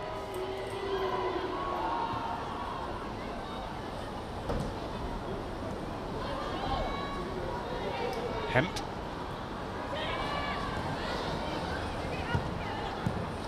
Staniforth and Nobbs combining. Daly back up, back into the battle with Greenwood.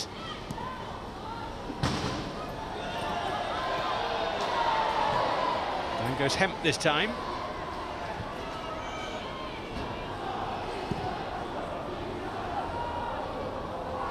Kelly stepping through the challenges. Will it roll for Coombs? It will! And wide it goes because of some last-ditch defending from Aston Villa.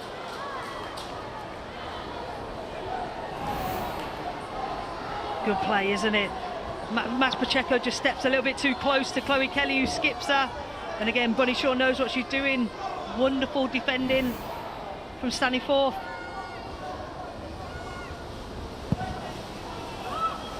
Into the mix it goes. Bodies go flying, it'll be another corner. Alex Greenwood not best pleased with the challenge, it's fair to say. No, I think it was Rachel Coursey on her.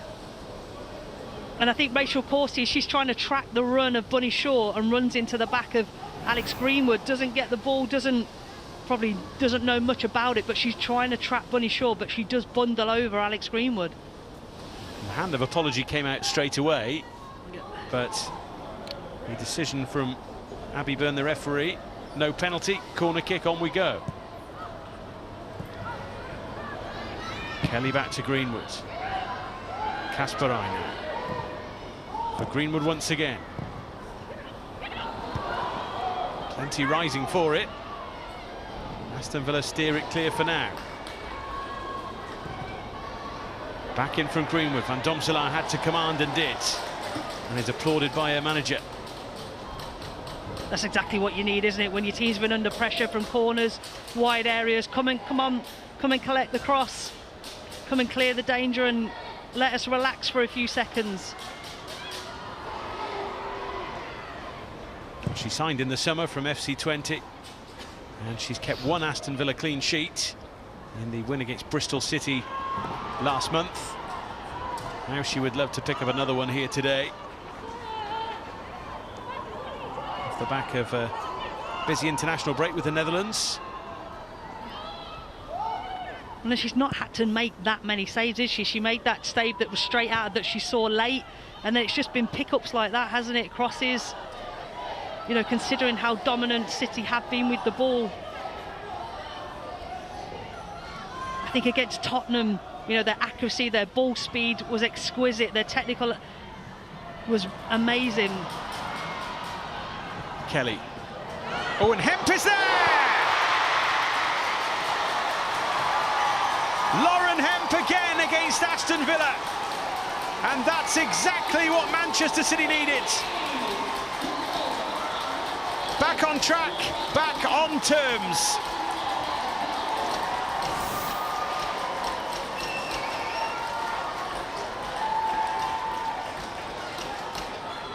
She's just onside, I think, isn't she? It's close, but here we go, the combination, wide player to opposite wide player.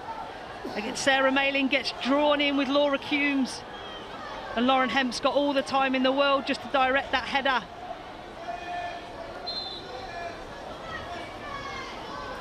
Again, quality of delivery way better. Manchester City now have a spring in their step, led by Hemp, looking for Shaw. 9 games against Aston Villa now for Lauren Hemp, 5 goals, 5 assists. Manchester City needed that. Now Aston Villa go hunting for their second, Rachel Daly and Sharpley. And it's a Manchester City free kick as a result. Kasparina's read the game excellently well since she's been subbed on at half-time. Good positioning, good reading, good dropping, good depth.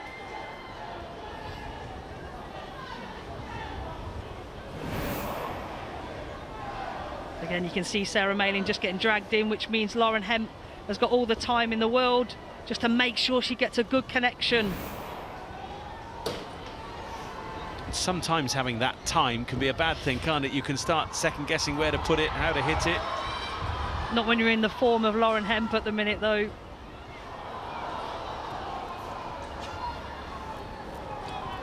Well, on paper, before kick-off, this was an intriguing fixture. And we've certainly got the final half an hour or so that will have twists and turns, you would think. Question is, will we have a winner come full time? Both sides could do with the points. Manchester City obviously to keep pace and keep pressure on those at the top. Aston Villa to stretch away from those at the bottom.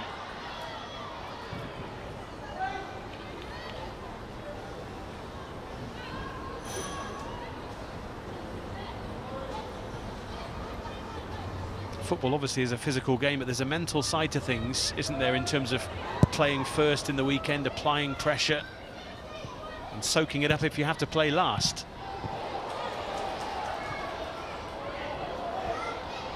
Shaw. Turner blocked the path to goal. Good for Kelly, trying to tempt Pacheco into a challenge.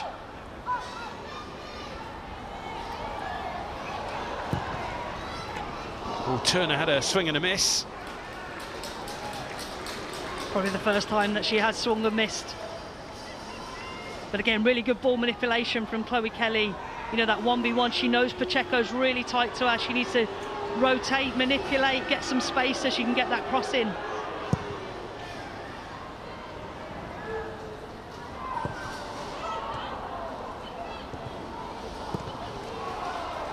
Corsi trying to release Daly, but Manchester City have it back. Greenwood. Hemp now. Habi takes it on and has to settle for a corner kick.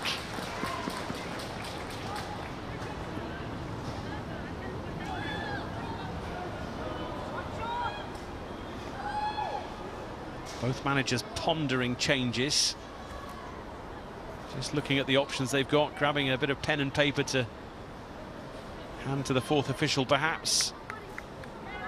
But first we'll see a corner from Alex Greenwood. Chloe Kelly, rather, it is. Greenwood in the middle, there's the header and the touch from Hemp. She picks up the pieces and she's turned this around for Manchester City. I think you're a fortune teller there, David. You knew it was going to Alex Greenwood, didn't you? Chloe Kelly to Alex Greenwood. This is a really good deep corner. Alex Greenwood wants it more. Good. I think she's going for goal, but again, Lauren Hemp has to make sure that it crosses the line. Mas Pacheco does a 360, never really competes with Alex Greenwood. And again, great anticipation by Lauren Hemp, reacts first. What a game she's having.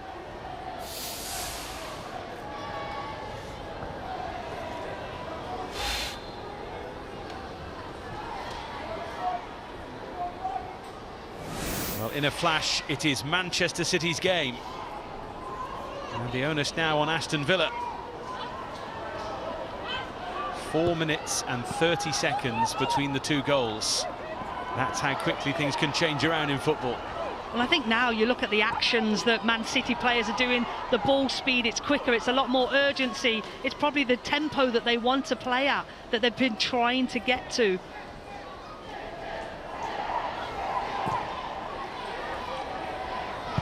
Daly and Greenwood again clashing. Here's Hemp, away from Staniforth. Manchester City want a third, they want to put this to bed. Kelly again. Shaw was waiting for it. Patton came to meet it.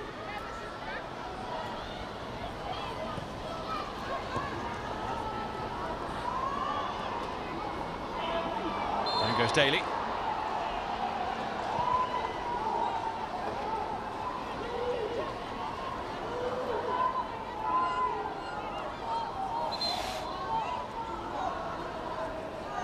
The second half has been all about the Manchester City fight back, really.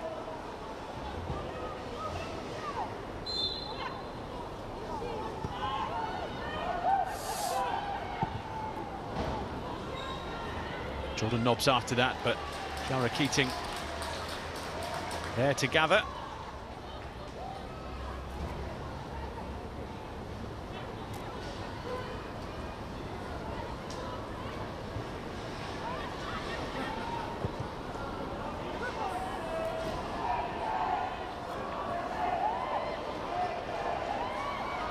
Hasegawa. We talked moments ago about there being movement on the two benches. Going to see Lucy Parker shortly for Aston Villa. Hansen almost stealing that one away. A painful clash as she tried to steal a march on Manchester City. Yeah, I think it was a good read by Hansen. The ball's Lauren Hemp's come in field, put a square ball, and that's your cue. That's your cue to really put pressure on the receiving player. And again, she catches her, but she didn't get too much on her. Both players back up and ready to go.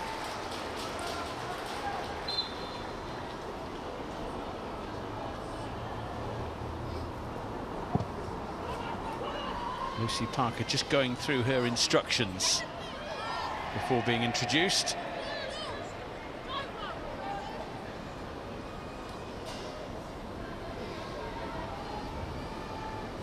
Just having a flick through the tactical screenshots.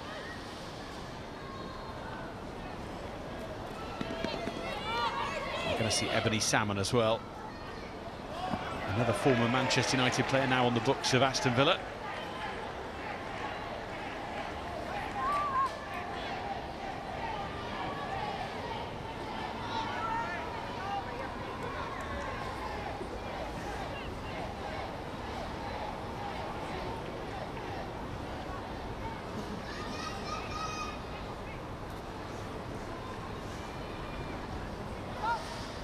Chloe Kelly's corner. Shaw maybe in the end took it away from Greenwood.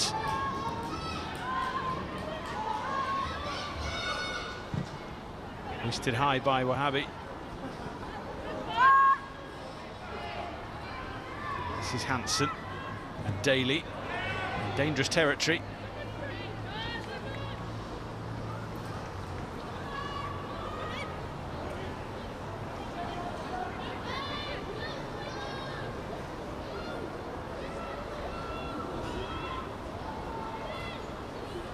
Well, we were talking about how Manchester City could turn this around. The question now is, can Aston Villa?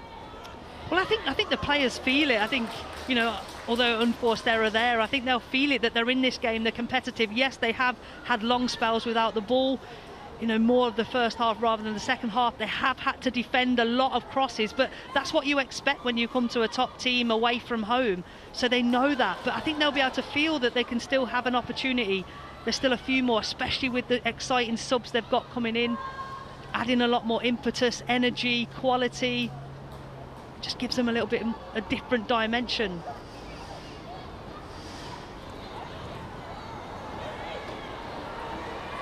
Hansen tracking back against Kasparai. Oh, Kelly helps out the Manchester City cause, and Hemp is there. Hat-trick hunting. And is denied by a strong hand from Van Domselaar. Again, wide player to wide player. That's a really good save from Van Domselaar. But the position of Hemp.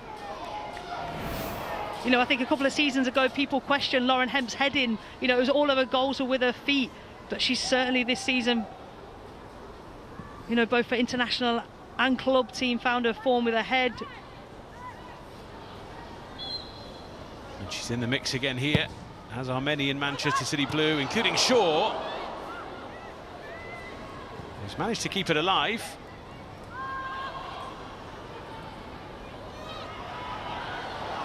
Greenwood dispossessed. Biting back at Pacheco. Darley had it and lost it. Jill Wood suddenly realised there was no one down the Manchester City left.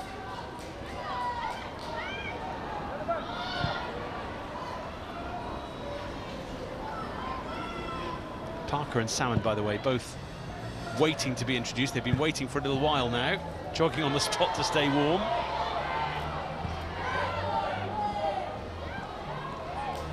Coombs, Hasegawa, and now Kelly.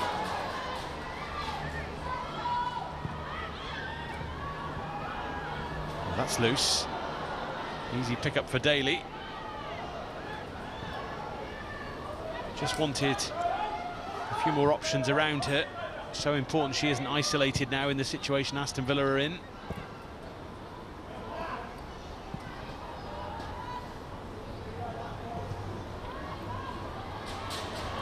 Alexandri.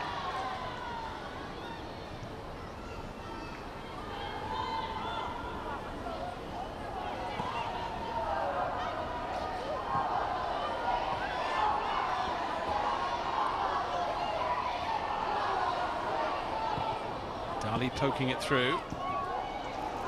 Kasparai makes it hers. I think going back to making sure that Daly's not isolated, that's why Ebony Salmon's waiting to come onto the pitch. You know, she's such an exciting young player, reads the game well, has got the energy level and physicality to keep up with Rach Daly leading that line.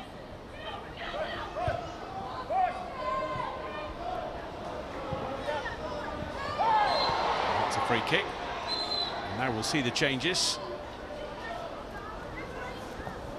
And it's the last action for Rachel Corsie, who will hand over the armband before leaving the field. Lucy Staniforth, the recipient. Jordan Nobbs making way as well. On comes Ebony Salmon. And Lucy Parker returns after half a dozen games on the sidelines.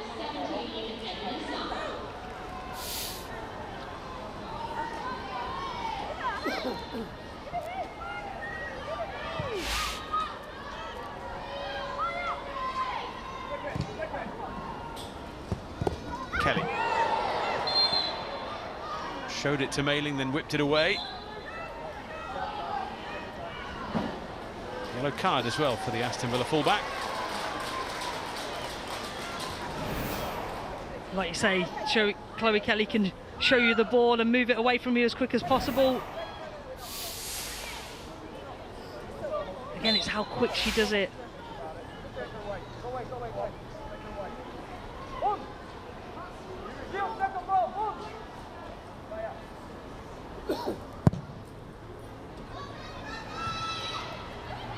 Away by Staniforth.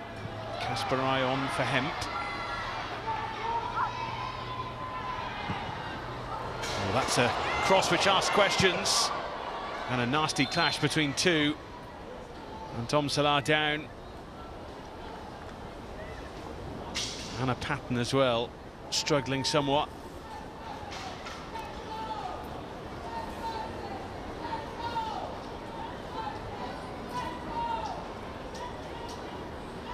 Again, another example of how well Aston Villa have defended those crosses, whether in swinger, out swinger. You know, they've got the numbers, the goalkeeper's in a really good position. And that's what you know you have to do when you play against a Man City team with such two excellent wide players in Chloe Kelly and Lauren Hemp. You know, they're so aggressive, take you on, so positive, and they're going to get that end product in the box, and you have to defend it.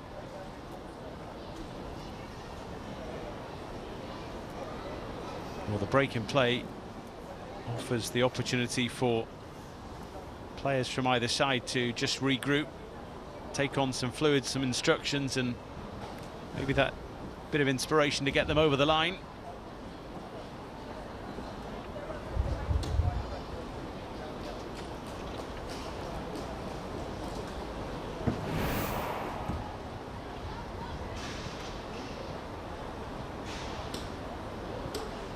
Like you say, the ball asked a lot of questions. I think when Van Domselaar comes out, touches the ball with her hand, her head touches the back of Anna Patton's head.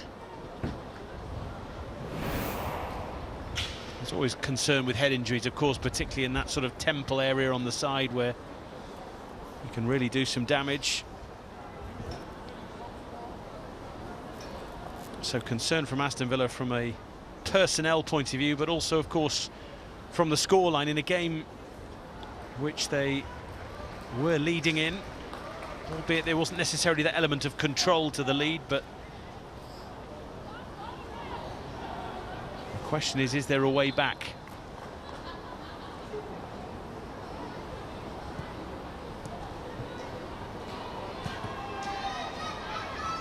"13 minutes plus whatever is added left to play here."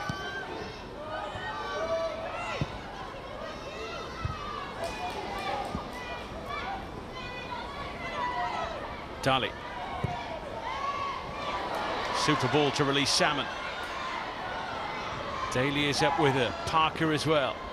Did well to get it and keep it and hit it. And Keating just about reels it in. Again, with opportunities like that, they can definitely get back into this game. A really good ball over the top into the space. Give Ebony Salmon something to run onto. I thought Lucy Parker had overran this with a poor touch, but she sorted her feet out nice and quick. And again, good following in from Rachel Daly in case Kiara Keating drops anything. But again, as Aston Villa, you have to believe that you can create more chances like that, more opportunities with good runners supporting the attack. That was Aston Villa's first shot on target since their goal, which came after 7 minutes. Need to see more of that from those in claret and blue if they're to change the outcome here.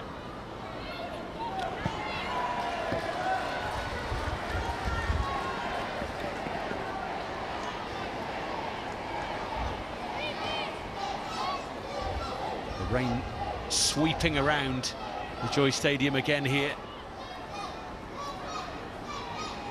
After some really bright spells in the game weather-wise.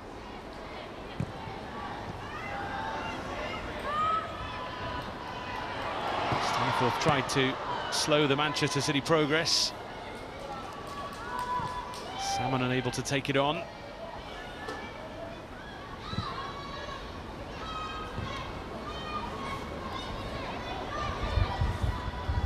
Casper, I wanted a bit more time than Hansen was to allow her. Parker. Mailing. Run from Salmon. She'll get there in the end. Greenwood across to meet her though.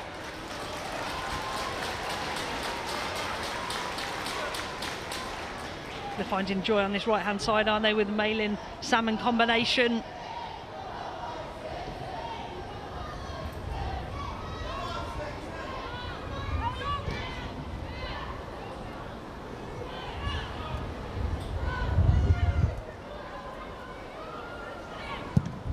Keating enjoying having the ball. She hasn't seen too much of it in the second half. Here's Hemp.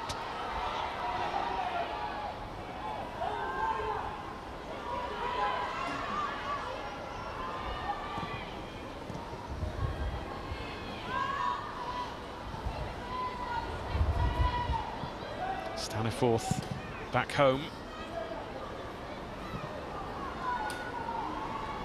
The weather playing its part there. As Van Domselaar looked for distance. And just about see it out. Kenzadali. Rachel Daly. Hasegawa got herself between player and ball. She's such a smart player, isn't she, Hasegawa? She knows where Rachel Daly's touch is going. She's going to put her body in the way. And if Rachel Daly wants the ball back, she knows she's going to have to foul her, which she proceeds to do. You know, it doesn't really matter about size or strength in moments like that. It's about your nous, it's about game intelligence. Certainly a player with plenty of that. She does play that role very well. Kasparai charging forward here. Just couldn't quite direct it to Coombs or to Kelly, or indeed in the end keep it in play. I think she's had a good impact on the game, Kasparai, both defending. She's had a good couple of recovery runs, but then going forward it's a different type of fullback. We're used to Alexandru playing there, coming infield alongside Hasegawa in possession, but Kasparai makes these darting, fast runs with and without the ball. Just a different dimension for City as they build up.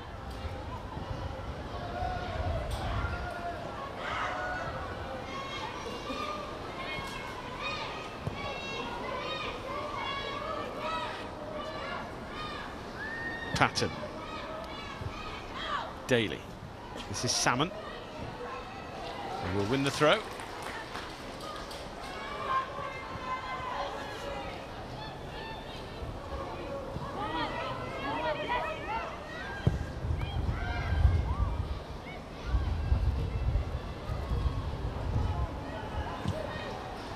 Dali.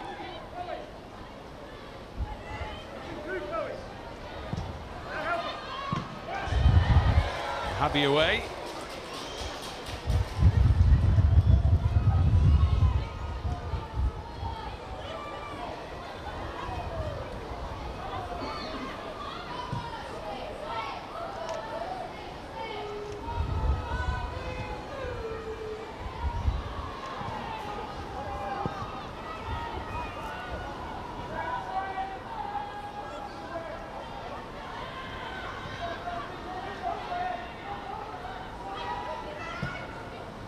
Dali.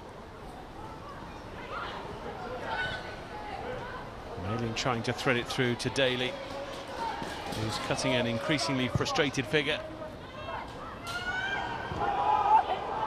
Wasn't letting Hasegawa have her own way there, though. Salmon. Not quite enough on it for Kirsty Hansen. Messy from both sides, though. Yeah, some really cheap turnovers from both sides. Cheap turnovers versus aggressive pressure, forcing the error.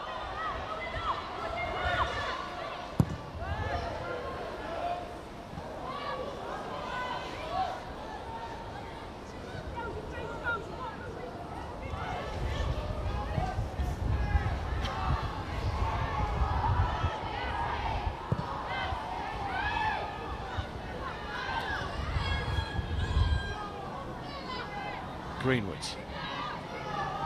Alessandro. Kasparai. And again.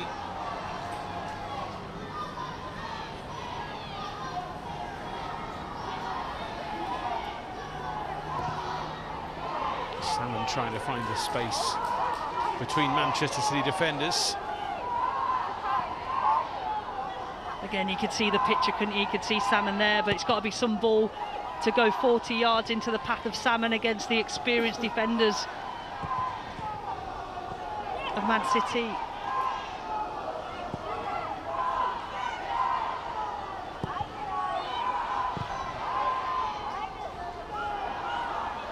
Turner. Domzala with Chloe Kelly in her sights, and that was enough to force the error. Reminder that Aston Villa's men's team, of course, have beaten Manchester City recently. They look to build on that as they host Arsenal from 5 o'clock. Tomorrow, City themselves aim to bounce back at Kenilworth Road from 1 as part of Super Sunday, which continues with Spurs taking on Newcastle in another potential classic from 4 p.m. All of those on Sky Sports Premier League.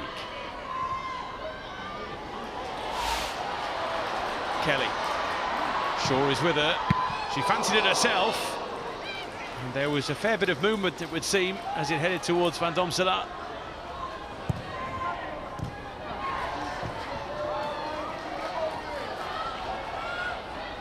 Villa just trying to play direct now, aren't they? Trying to chase that goal, chase that opportunity. And as a result, just turning over the ball, giving it away.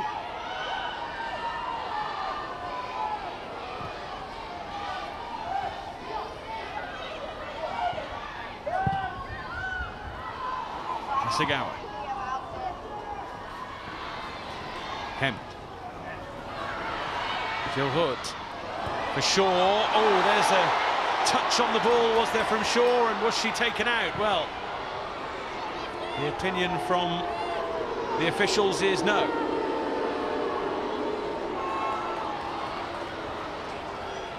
Shaw still down. Kelly carries on, and now the game is stopped. Well, we get the luxury to have a look at it, don't we? Good play by Rord.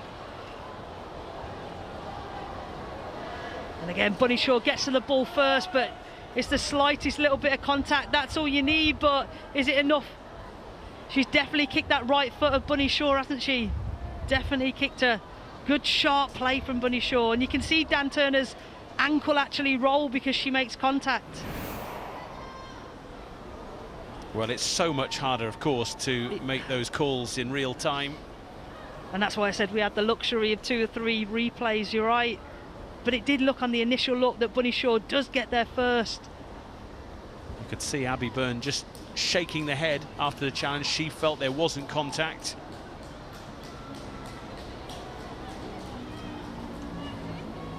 Bunny Shaw unhappy with the decision, but also perhaps the challenge and the effect of it. Looks like the ankle is a little bit cut as a result of that.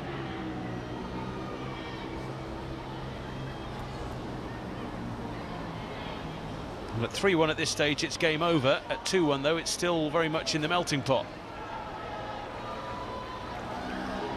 Exactly, we know how important those decisions are.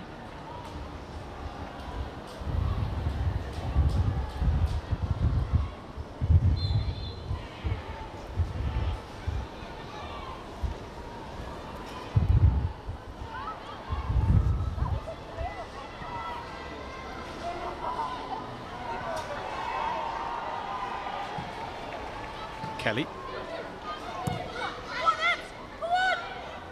Salmon trying to win it back for Aston Villa.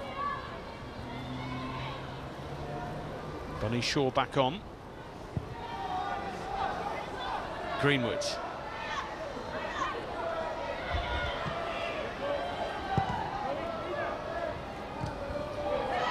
Shooting for Shaw.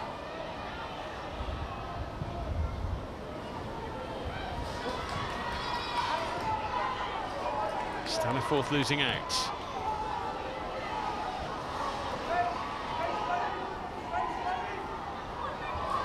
And this from Greenwood. So adept at stepping forward from the back. She's so calm and composed, isn't she? And because she's so skillful, so confident on the ball, she can change the angle at any point whenever she sees an obstacle flying at her. That's what you want in these closing moments, isn't it? If you're leading, be calm on the ball, be reassured, so that's spread throughout the team. So capable, of course, at left back as well as left centre back, and has even played further up as a left midfielder. And we are to have at least 6 more minutes, so lots of time for lots to change, or indeed for the margin of victory to increase. Lauren Hemp is heading for the corner. And if you head that way, you've got to keep the ball there, haven't you? That did not work. Aston Villa out rather easily.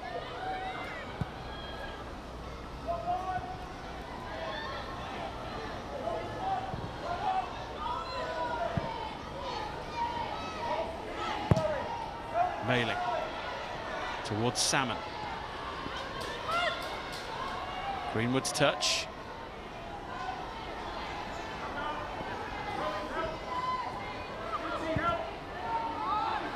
Parker. Mailing.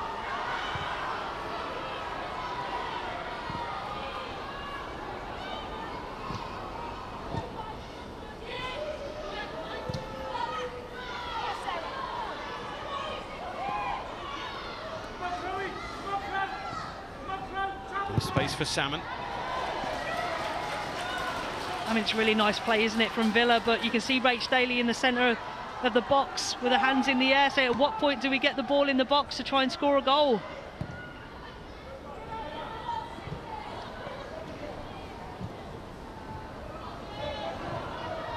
Oh, that's an easy pick-up for Bunny Shaw, and a chance for Hemp maybe to charge through. Jill Hood with her as well. Casper making up the distance. Hemp in the middle. Lucy Staniforth spoiling the hat-trick party. And now it's Hansen for Daly. Marshalled by Greenwood. Not once but twice.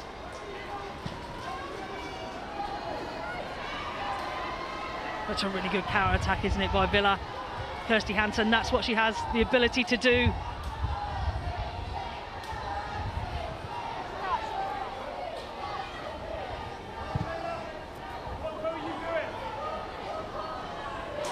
Kelly and Sharpley. It's that time of the game, isn't it? Risk against reward for Manchester City. 3-1 would be lovely, but actually you've got to look after the 2-1 first. And from Dali. Daly's there. Just couldn't apply any real venom to the header.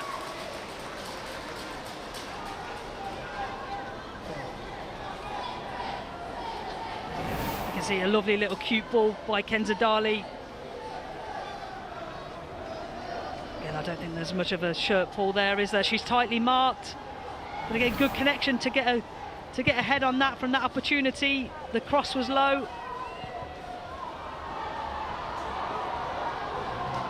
Hempt. Once again coming up with the goods here. Finding a way through the crowd.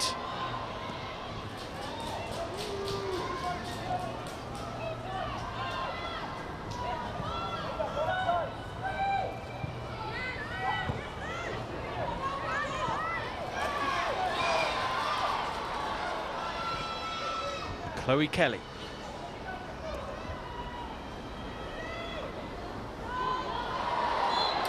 Just waiting and waiting for the contact. Time very much on Manchester City's side now.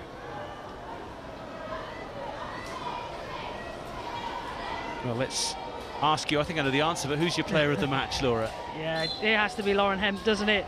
You know, who took her goals well. But I think what's impressed me most about her is when the game's been a bit stale, she's been the one to inject life and energy into this Man City team performance. You know, out of possession, the pressing, how aggressive she's been, and then on the ball, she's so positive, so direct, making things happen, injecting pace into the attack and dragging the rest of her teammates through it. She's been exceptional.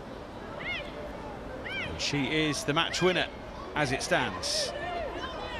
And the frustration for Aston Villa will be, if it stays this way, more points dropped from winning positions, more goals conceded in the second half of games. And ultimately some bright moments, but without any points to go with them.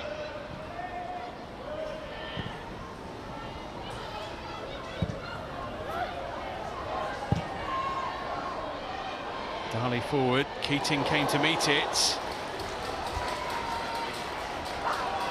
Well, she was decisive, she's hurt herself as Manchester City continue with Hemp.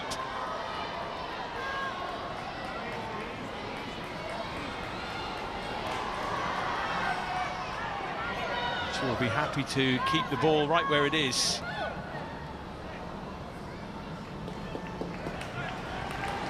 She secures the throw. Cara Keating back on her feet, by the way.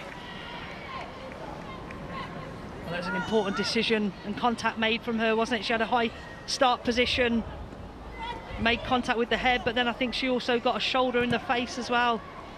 That was maybe what the discomfort was about.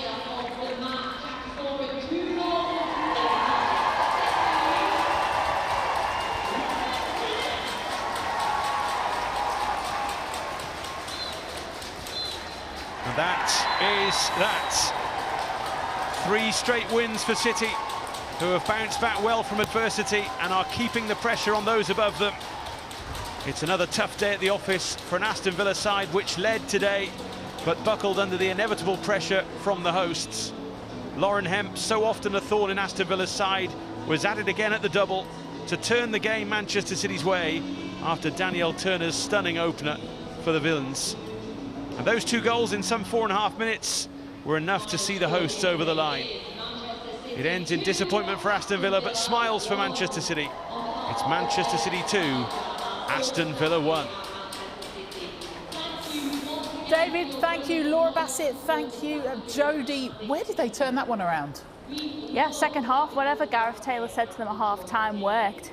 You know, I feel for Villa a little bit, just because of how well they defended first half, but great couple of goals from Hemp and a great second half performance, and I think in the end they deserved the win.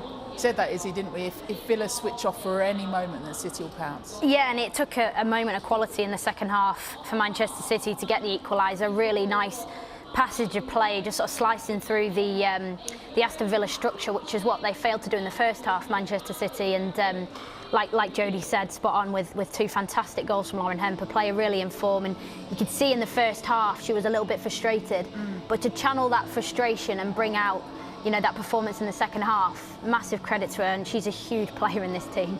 because it's not like City were bad in that first half. You're right, it's just having that penetration. Yeah, they were really frustrated. Villa were very compact, didn't have the best quality in the final third, but as the second half progressed and the game opened up, they took the chances. Always have that bit of quality when they need it. A crucial 3 points for Manchester City when you think of their title charge. No, they had to win today to stay in touch. We said before the game that this league has never been won with more than 2 losses throughout a season, so it was integral that Manchester City got 3 points today to stay in touch with the leaders. Chelsea, I think, jump into second place, and Arsenal obviously playing Chelsea tomorrow. It's going to be a fantastic title race. That's it, you've gone and ruined the surprise. I'm about to show them the table, but don't worry, Izzy. We'll have a look at the WSL table in just a moment. But the first 3 points of the weekend then go the way of Manchester City. Before that Arsenal-Chelsea match, Brighton, Leicester, Liverpool, Bristol City, that becomes vital as well when we see the table in a minute. And Aston Villa sucked into that bottom threat, West Ham, Everton, and then we round off your weekend with Spurs against Manchester United from 6:45. Which means Manchester City up to second in the table ahead of tomorrow. Villa then in 10th, but look how close it is at the bottom of the table too. And now for a complete gear change. Who hasn't fallen in love over karaoke? A brilliant new rom-com, Smothered, is on Sky Comedy now. Meanwhile, Lauren Hemp's love affair with a goal continues. We'll react to Manchester City from coming from behind to beat Villa in just a bit.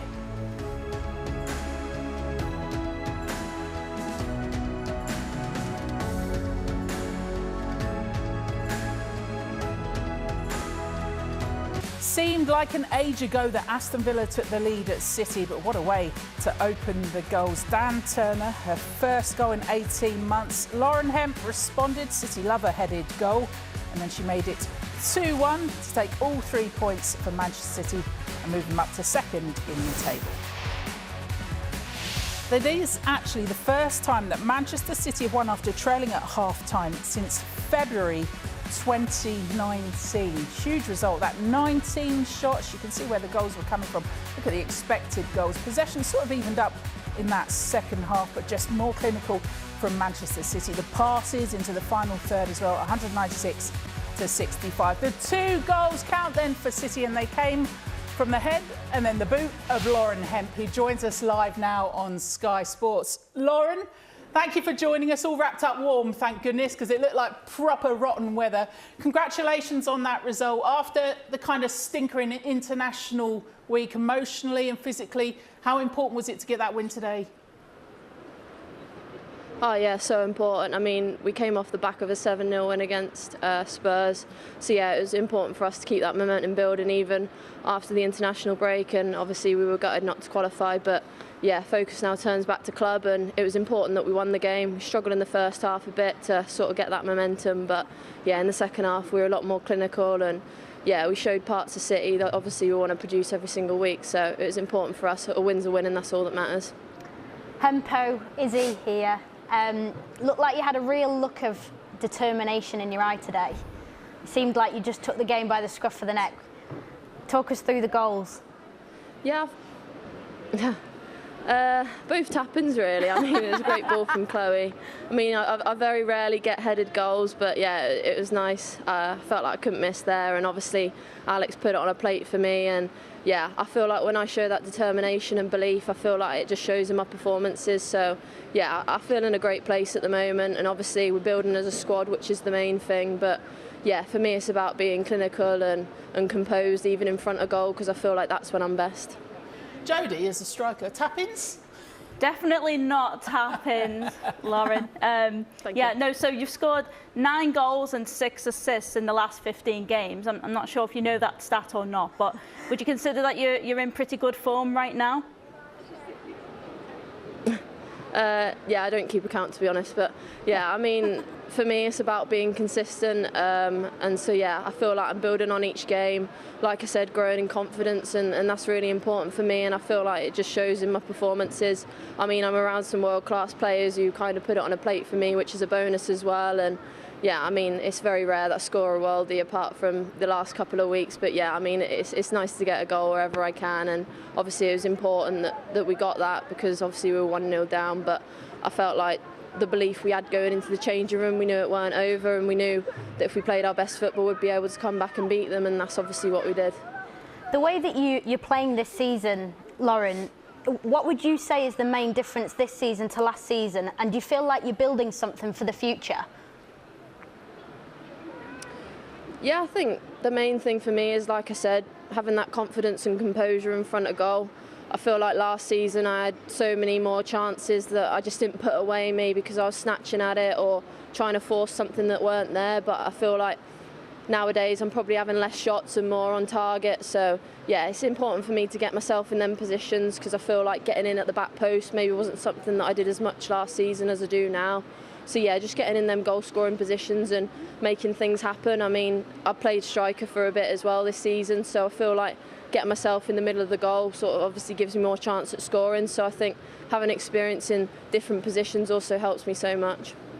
We were chatting before the game, Lauren, about the fact that that front three just looks like you've found your groove. This is your season, but you've also got the second youngest starting 11 in the WSL. How important is it that all of you stay together for the next few seasons? Yeah, so important. I mean, we've got a lot of experience, even though we are so young. I mean, you've got players here who played in World Cup finals, Champions League games, so I think it's so important to have that experience as well.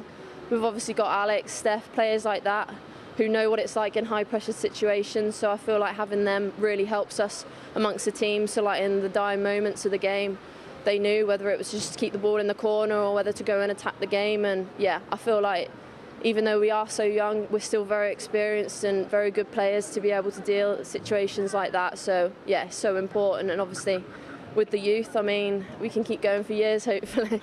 Well, that's going to be important, isn't it? When you look at the end of this season and you see that Emma Hayes leaving Chelsea, we don't know how Chelsea will evolve into next season too. But to keep that team together, maybe not, if the title comes this season, brilliant. But for you as players, are you still focused fully on that and Champions League? Yeah, of course. I mean, for me personally, I want to win trophies at this club, and for the whole team it's the same as well. We want to win the title. It's something I've been itching to do every single season that I've been here, and we want to get into that Champions League spot. We were so gutted last season to miss out on it, so yeah, that's definitely the aim this season, and we want to win the league, and I think we've shown that we're capable of that. We've grinded out results. Unfortunately, we've lost a couple, which has been annoying, and it's been on us, but yeah, I feel like we're in a really good place as a team, and hopefully it'll scare teams. They don't want to come here and play with us. We've got such a good record here, so yeah, I mean, it's important to build the confidence as a group, because yeah, our aim is to win the title this season, and I mean, we're not afraid to say it, and we obviously want that Champions League spot as well. I know you're getting cold and wet, so we're going to let you go. Before we do, there's a little hand going to appear and pass you that trophy. Congratulations, you are player of the match. Thank you very much. Yeah, don't let it slip. Don't let it slip. Thanks, Lauren. Congratulations. Cheers. I mean, there's positive words if you're a Manchester City fan. She wants to stay with this team and win trophies with this team. I love that she said that, because it's been a long time coming for Manchester City to challenge. Well, they've been challenging, but to make that extra step and to win the WSL. Listen, I think Chelsea, you know, they've built this winning machine over the last 10 years, and they've been so difficult to beat at times, and they have that consistency in their performances.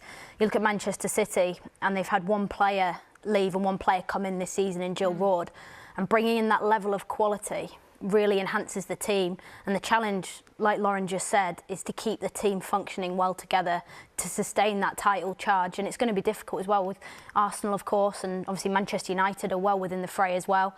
It's going to be difficult, but that is why, you know, that's why it's so good to watch.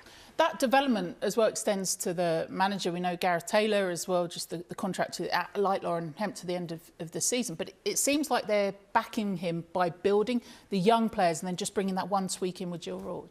Yeah, I mean, they've got a great balance across the squad with youth and experience. I would say it's a little questionable with Gareth Taylor and with his future, and does that impact the players? I'd say the same at Chelsea too, with Emma Hayes leaving. Would that play a part in players sticking together and, keeping that core group for City, especially this season, is showing that it's helping them work and that they are gelling. Like we spoke about the front three gelling really well together. The question is, can they keep everyone together moving forward? And does that, comes back to that original question, does that, or is that reliant on whether they finish in that top three, whether they win the title or not? Surely that would be the expectation going into every City season. Without a doubt, Manchester City are a team that need to be competing in the Champions League, and I think that, I mean, I've played there earlier on in my career, and I know how the club works within, and I know how much the Champions League means to that football club. And for Manchester City women, they haven't actually had a proper good go at the Champions League yet. They've obviously been eliminated in the previous two preliminary rounds, not last season, but the two before that. So they've never really had a decent shot at it lately. And I think with the players like Lauren Hemp, Bunny Shaw, Chloe Kelly, Jill Roord, Yui Hasegawa in the team, these are players that are world class. They need to be playing in the Champions League. Thing is, last season, when they went on that run, they were still talking about going for the title for the Champions League as well, City. We're fickle beasts, right? Because when they get those two defeats earlier in the season, we're talking about the fact, what's Gareth Taylor's future? How does he pick them up from now? And then if they win against Everton, they go into Christmas with those back-to-back wins, suddenly everything changes. But does it change, do you think? Do you think it does change the opinion in the hierarchy? Yeah, football is fickle and it changes, and I think now the league is getting stronger and stronger, and it's going to come down to the wire. It's going to come right down to the end of the season. If who's going to finish top of the league, I think it's going to come right down to the end of the season who's going to make Champions League, and this is where the decisions with managers, and that's just the way that the game's going, the women's game, and I think that just shows how far the game's come and how much it's growing. The uncertainty with the manager's future is difficult for a player. Because do you think they know? I mean, do you think the club knows? I don't know. I don't know. I'm sure, knowing the hierarchy at Manchester City, I'm sure there's a plan, which is always the reassuring thing. But you never know as a player what your stance will be with a new manager and how that's going to affect your future. And obviously, with players like Lauren Hemp, I'd like to think she'd play under any manager in the world. But when the objective is to win trophies, you need to retain that group of players, add to it, but add better quality to it. And then you need to, if Gareth Taylor's staying, great. If he's not, I don't know what the plan is. But there has to be the ambition to win. And I think that's going to be at the forefront of the hierarchy's decision-making at the moment. But you'd want to know now as a player, wouldn't you? I mean, going into this Christmas break, you want to know what's happening? Or when would you expect to know? Tough question. I think I would like to know as a player, especially if you're about to sign a new deal. Sometimes you just make it about, you make your decision based on the club and the ambition of the club and the players, location, things like that. But you can't deny, you want to know who's kind of at the helm and who's in charge and who's going to be coaching you day in, day out. So for me, I think it's important to know who's going to be the manager next season. Because you don't want to get down to the last couple of games of the season when the title's on the line, when Champions League's on the line, and thinking, I don't know what my future is, I don't know what the manager's future is. I think so, partly, but then you put yourself into that situation, and when you're that close to the end of the season and there's so much at stake, we saw the WSL's been won and lost on points.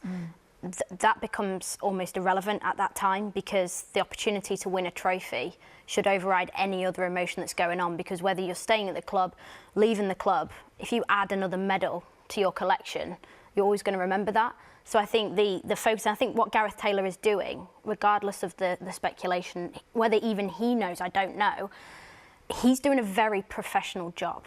He's building this squad, and the way they play football sometimes, we'll analyse the goals back, and the way that his team play the game, they pass the ball through the thirds, is incredibly impressive. So whatever his future is, he's really done well with this team. Feels like the end of Succession, where they maybe record 3 different endings and you don't know what's going to happen, which is brilliant, which is why we love it. The protagonist, though, for Manchester City at the moment is one Lauren Hemp. Let's go back to her equaliser then, because we were saying, where was it going to come from for City? Yeah, and they did really well to open up the Villa back line here, and they were able to break down the block that Villa did so well holding in the first half. But if you just look at this pass by Jill Roord, and Chloe Kelly did a great job to stay onside. Brilliant delivery in the box, and Hemp this season has been better at coming in from on the weak side to get in the box and join in, and this is where she's getting more goals because of that. So it was a brilliant ball in from Chloe Kelly, and an even better header she said it was an easy finish and on a plate, but that's not an easy finish to make to guide that on goal, and she got a lot of power in her header too. They have the most headed goals in the league to Manchester City. Villa in that instance, was that different defending from what they were doing in the first half? Absolutely. Villa began the game really compact. They had really nice close distances between the units. And the way that Yui Hasegawa just slices through the structure of Aston Villa's midfield, and actually look at the third player run from Laura Coombs, taking Sarah Mailing away from Lauren Hemp. If you just watch it progress on this picture here, this pass from Jill Ward, like Jodie said, spot on, right into the space. Just watch Laura Coombs just take away Sarah Mailing. She's put hands up to distract her, knowing full well that Lauren Hemp is completely unmarked at the back post. And the composure shown in this moment by Lauren Hemp is absolutely fantastic. When her team needed an equaliser before it was starting to get a little bit nervy, the way she powers the header past Van Domselaar, it was a wonderful finish. And like we said before the game, winger to winger, so often a feature of Manchester City's play. Should we have a look at her tap-in? The other tap-in, yeah, let's have a look at her other tap-in. To get in these positions as well, to be in the right place, and just that, to demand the ball goes in.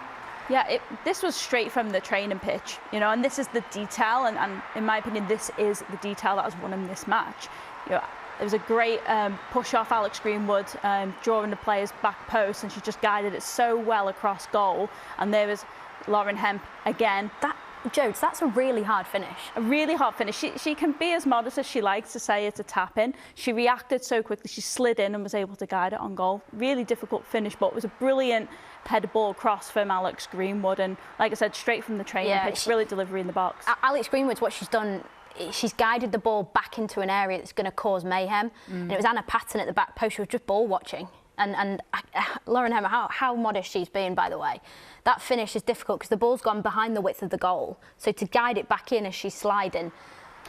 And if you look at that too, Rach Daly's on that near post, and as the ball's gone far post, she's got dragged across, and she hasn't been able to get back to that what was the near post for her. Which is unfortunate defending for them, but great reaction from Lauren Hemp, and yeah, such a brilliant goal to win the game for them. So easy to say about how things build for City, but the work that you all know again that they've been doing to get in this position where they naturally know where each other is, that front three ticking. Yeah, and listen, they're so good to watch, and they've got a solution for every problem they're faced with.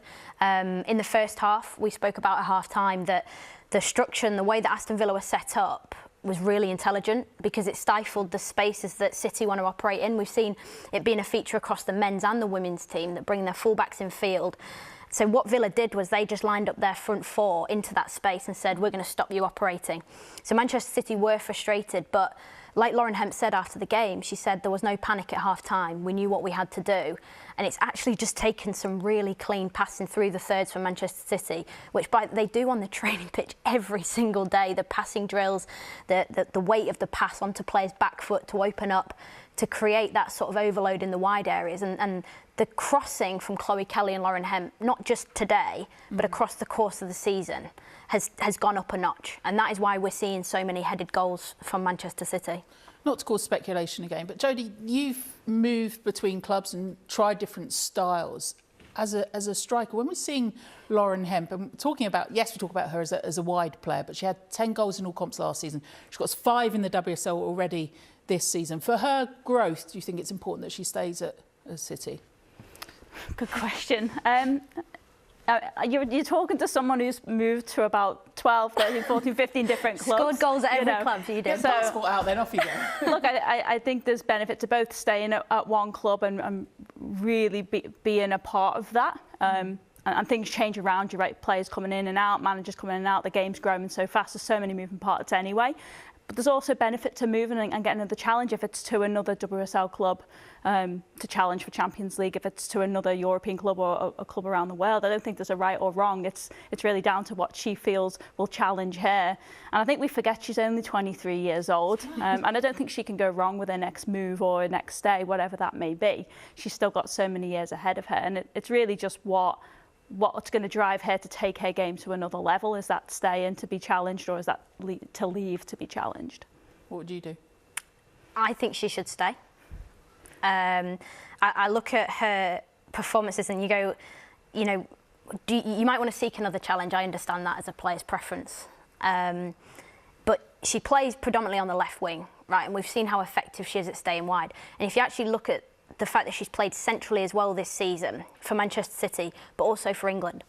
And I'd give massive credit to Sarina Wiegman for that, because tweaking a position of a player like Lauren Hemp to keep her, this sounds really funny, but to keep her motivated, it can really take your game up another level, to give them that little positional tweak. And I know that was during the World Cup, the positional tweak was as a result of a formation change for England.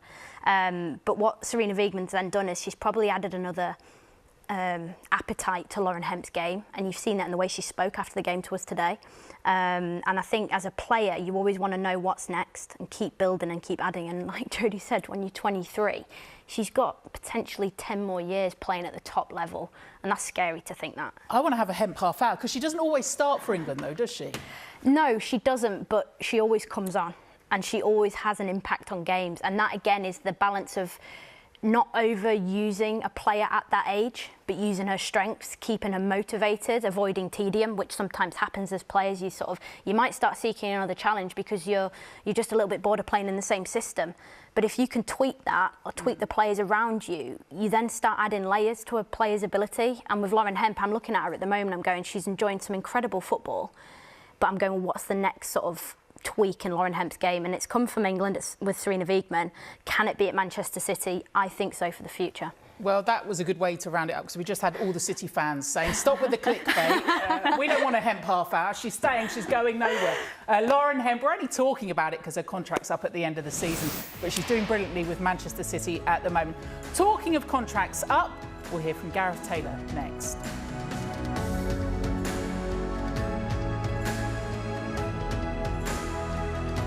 Manchester City up to second in the WSL after coming from behind to beat Aston Villa 2-1. At times a hairy moment for boss Gareth Taylor, who's been speaking after the match to Juliet Farrington.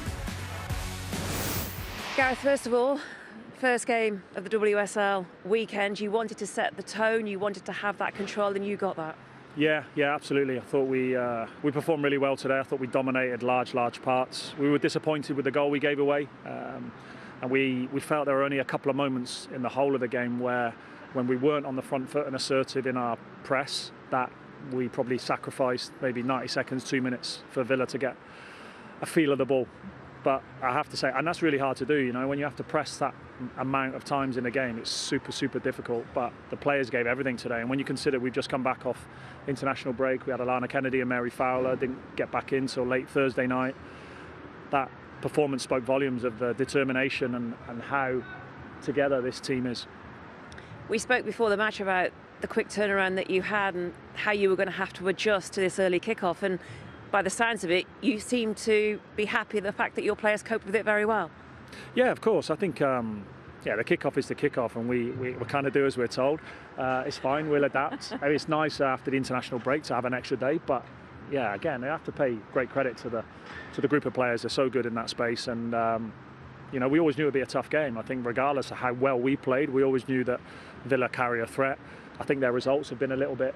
They're not really telling the whole story. They're a good team. And you know, they need to persist in what they're doing. Carla's great. She always gives you a real tough challenge, and yeah, they'll come out of it the other side. But that doesn't make it easy to play against. You know, they are really tough to play against. And like I say, the goal was a bit of a flat moment for us because we kind of could have been better in that space. But yeah, the way Lauren got us back into the game, the way the players were on the front foot, Kirsten when she came on, and the two centre-halves today were top. Completely turned it around on the hour mark, as you say, with Lauren. Those two goals, 4.5 minutes between the two of them. She likes what you're building here. She told us that here in her interview, and we know her contract situation. How much would you like her to be part of the future of this club? Well, of course, yeah. I mean, there's no secret in that she's had a really good offer. We really love her. I've loved working with Lauren. I've got a really good connection with her, and I think here she feels that she can be herself, and we've seen that over the years. You know, even before me with Nick, really looked after her with great care, and she's a player that's so brilliant to work with, because you think of her in her age and she's got so much more to come, and we all know what a talent she is. But I think the last half a dozen games I've been even seen her go into new levels in everything that she does. You know, she's just a constant thorn in the side of the opposition, whether she's successful or not. It never deters her in a kind of confidence. And of course, when she can score brilliant goals like that, as soon as that cross came over, you know that Lauren is not going to miss that header. She's so good in the air. And that gave us the impetus to get back in. And like you say, a couple of minutes later, she's doing it again. Why? Because she's got the bit between her teeth. And I love what she did today, and I love what the team did today. What do you put that down to, though, then, that change, that confidence? We saw in Australia her game had developed from an international point of view as well. Yeah, maybe. I think like sometimes having that freedom. She wants to be free, and you know we have an element of structure in how we do things, but we want players to be themselves. You know, Chloe's a different type of winger to Lauren. You know, Jess Park is, Mary Fowler is. They're different in what they bring, but they're all able to provide what they bring by having a platform to do it. And yeah, I think Lauren playing down the middle a little bit, and she's done that for us a couple of times this season. That kind of helps because she has more freedom in that role. But of course, I think it's out wide where she causes most problems, whether she's arriving or actually creating. Gareth, she told us she wants to win the title with you. Well, that's good to hear. That's good to hear because we all want to do that, and we know how tough it is, you know. So, but we're working really hard, and we've made a very good start, and these last 3 games have proved that. So we're right in there knocking on the door. Brilliant stuff. Thank you. Cheers. Thank you. Really good offer has been made then, Izzy, for Lauren Hemp. But we take it that's by Manchester City, and no one. I'm not starting speculation again. Never. What changed then, first half to second half for City? Yeah, well, Gareth Taylor spoke about it. He knows that teams are going to make it very difficult for City to break out of their structure, and this is an example in the first half. Just watch how many Aston Villa players managed to get behind the ball. Lauren Hemp's on the ball here. And what Aston Villa do is they just stifle and restrict her to a shot from distance, which doesn't come to anything. And this is the second half. The way that City slice through the thirds with the ball speed, and then we spoke about the run of Laura Coombs, the impact of Bunny Shaw in this goal. You know, the way that they've adapted their game plan at half time, they've changed it, and of course they've won the game. So yeah, a super performance. Jodie, as Izzy takes the long walk over, will make her feel embarrassed, just walk her in. That's not in slow motion, that's real time. Looking at the whole team for Manchester City, Gareth Taylor spoke about the fact that, you know, coming back off the international break, how tough it would be. But they only made one change, bringing Casper on at half time. So it didn't seem like that could be an excuse levelled at them. Yeah, I'm surprised they didn't make more subs when you've got the likes of Jess Park, Castaños, you've got Mary Fowler and others on the bench that could have quite easily come in and made an impact in this game. Given that they are off the back of a FIFA date, they essentially had one training session as a team to prepare for this match, 24 hours less than everybody else in the league. It is quite surprising, but they managed to get the job done. One of the areas you both picked up on in that first half was Bunny Shaw, perhaps drifting too far out, like to hang around that box. Again, frustration coming out from her. It is, and I think that's as a centre forward, if you're not getting on the ball, you start searching for it. And I know she spoke in an interview with Izzy about she wants to get involved on the ball and she wants to assist her teammates, but she's so good at what she does and being disciplined with her shape and staying high. And I think it actually impacted them in a negative way in the first half. Her coming so deep, it was killing the space for her teammates in little pockets of space. So, yeah, I think her movement and her wanting to get involved had a bit of a negative impact in the first half. But in the second half, her movement, especially on Lauren Hemp's first goal, actually helped drag defenders out. They're so worried about her and how dominant she is in the air. She actually peeled out second phase at the edge of the box, which created more space for Lauren Hemp's goal. So she didn't get a direct assist, but she can at least know that she played a part in that goal. All about creating space. Absolutely. And listen, after speaking to her on Tuesday morning, she opened up a lot about the roles that she likes to play, and we associate her with just being a goal scorer. But her impact when she does drop deep can sometimes have a really positive effect because it drags players out. But in the first half, like I said, Aston Villa deserve a lot of credit for the structure that they had. You can see here her touch map that she was dropping very deep in the first half. And obviously then that didn't have an impact, so she's changed her role a little bit. But I think if she comes off the pitch, she probably might feel a little bit frustrated by her performance today. But the attention that she takes away from her teammates almost really helps. And if you look at the previous game against Tottenham Hotspur, it was Chloe Kelly and Lauren Hemp that were taking the space for Bunny Shaw and providing her with the assist. So it works both ways, and I think that's really clever what Gareth Taylor's done with the dynamics of that front three. And Bunny Shaw is also fully aware of her role, as in when she stays away, she creates these pockets for the number 10s, Jill Rord, and it was Laura Coombs today, and Philippa Angeldal can do that, Mary Fowler can do that. I'd like to see Mary Fowler enter the fray a little bit more for Manchester City, if I'm really honest. I think she's a player who can really develop from last season. She can also play in that number 9 role as well. So there are plenty of options for Manchester City, and they've got real good depth in their squad. But there are, and Jess Park as well, of course. Jess Parks, she's not played again today, and she's a player who's got real excitement, and she's probably chomping at the bit to get some minutes. But they'll know their roles. They know they're fully required for Manchester City to have a title charge. Which I guess is why we were surprised that he didn't make those changes in the second half.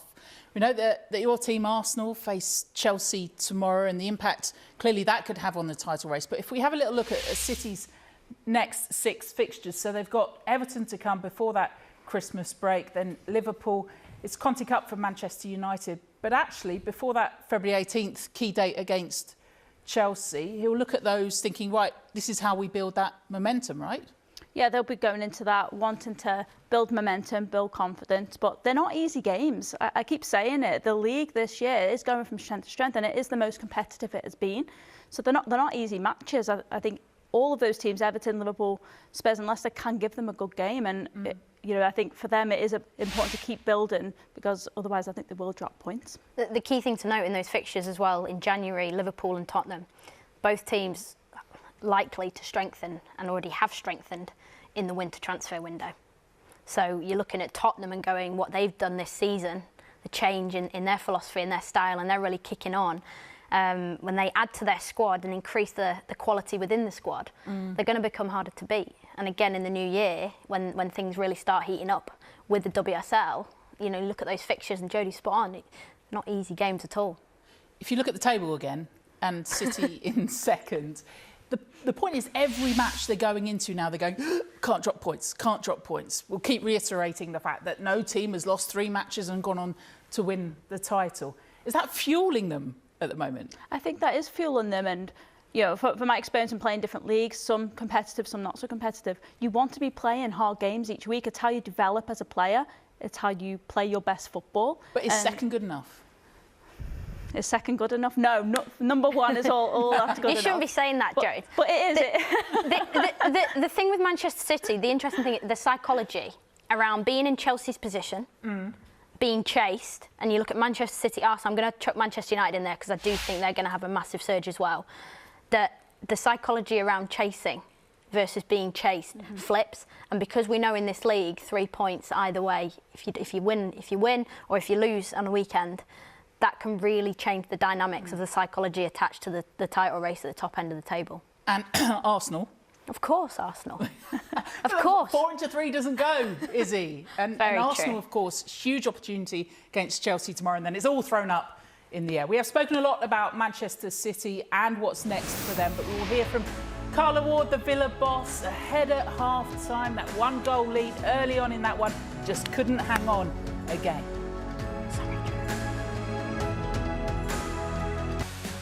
The old game of 2 halves for Aston Villa boss Carla Ward, at least when it comes to the score. 1-0 up at the break. They went down 2-1 at Manchester City. Let's get her thoughts with Jules.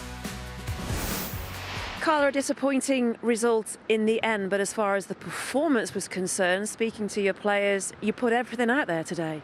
Yeah, I'd say so, and that's why I think, look, when you play a top side like City, you have to do everything right, on the ball, off the ball, and I think we did that today. But and we said to the players before the game, if you give everything, we execute the game plan, and we lose the game, then we would take it. But I think the difficulty is it's 2 moments. But listen, my players were excellent today, they really were, and I think they deserve an awful lot of credit for that performance. There was talk with the circumstances. You say your players were excellent, but there did seem to be an issue. We saw a lot of players holding their stomachs. Was there a problem before? Was there an illness in the camp or something? Yeah, it was this morning really that we found out about it. It was a few players with upset stomachs, and call it what you wish. But yeah, no, it was one of those. I did speak to the individuals and say, you know, if not, we'll make the changes. Naturally, they want to play. And that's a credit to them, because actually you probably wouldn't tell once the whistle went. But yeah, there's a few people struggling with a little bit of a bug that seems to be going through the camp. But no, listen, it didn't stop them going out there and delivering today, did it? It just showed the spirit that you have at this moment in time. And we were talking before the match how everything just seems to be coming together after a slow start. Yeah, and I think if you look at the performances, today was similar to the Man United game and the Arsenal game. We're competing really well, you know, and I thought today was probably the best of them all. But it was just one of those, we're up against world-class players, you know, they've got unbelievable talent, they're bringing off internationals, putting on internationals, that's just where they're at. But like I said, mentally proud of the way that they conducted themselves today and the way we applied ourselves, and we continue to play like that and we continue to deliver that sort of performance, then we'll pick up points for sure. What about delivering those goals, the performance, the world-class goals? You talk about world-class players. That was an absolute stunner. I know, Dan Turner, centre half. I think she nearly had a nosebleed. No, she's been brilliant for us, Dan. She goes under the radar, underrated, but she's a top pro, and yeah, she'll be delighted with that.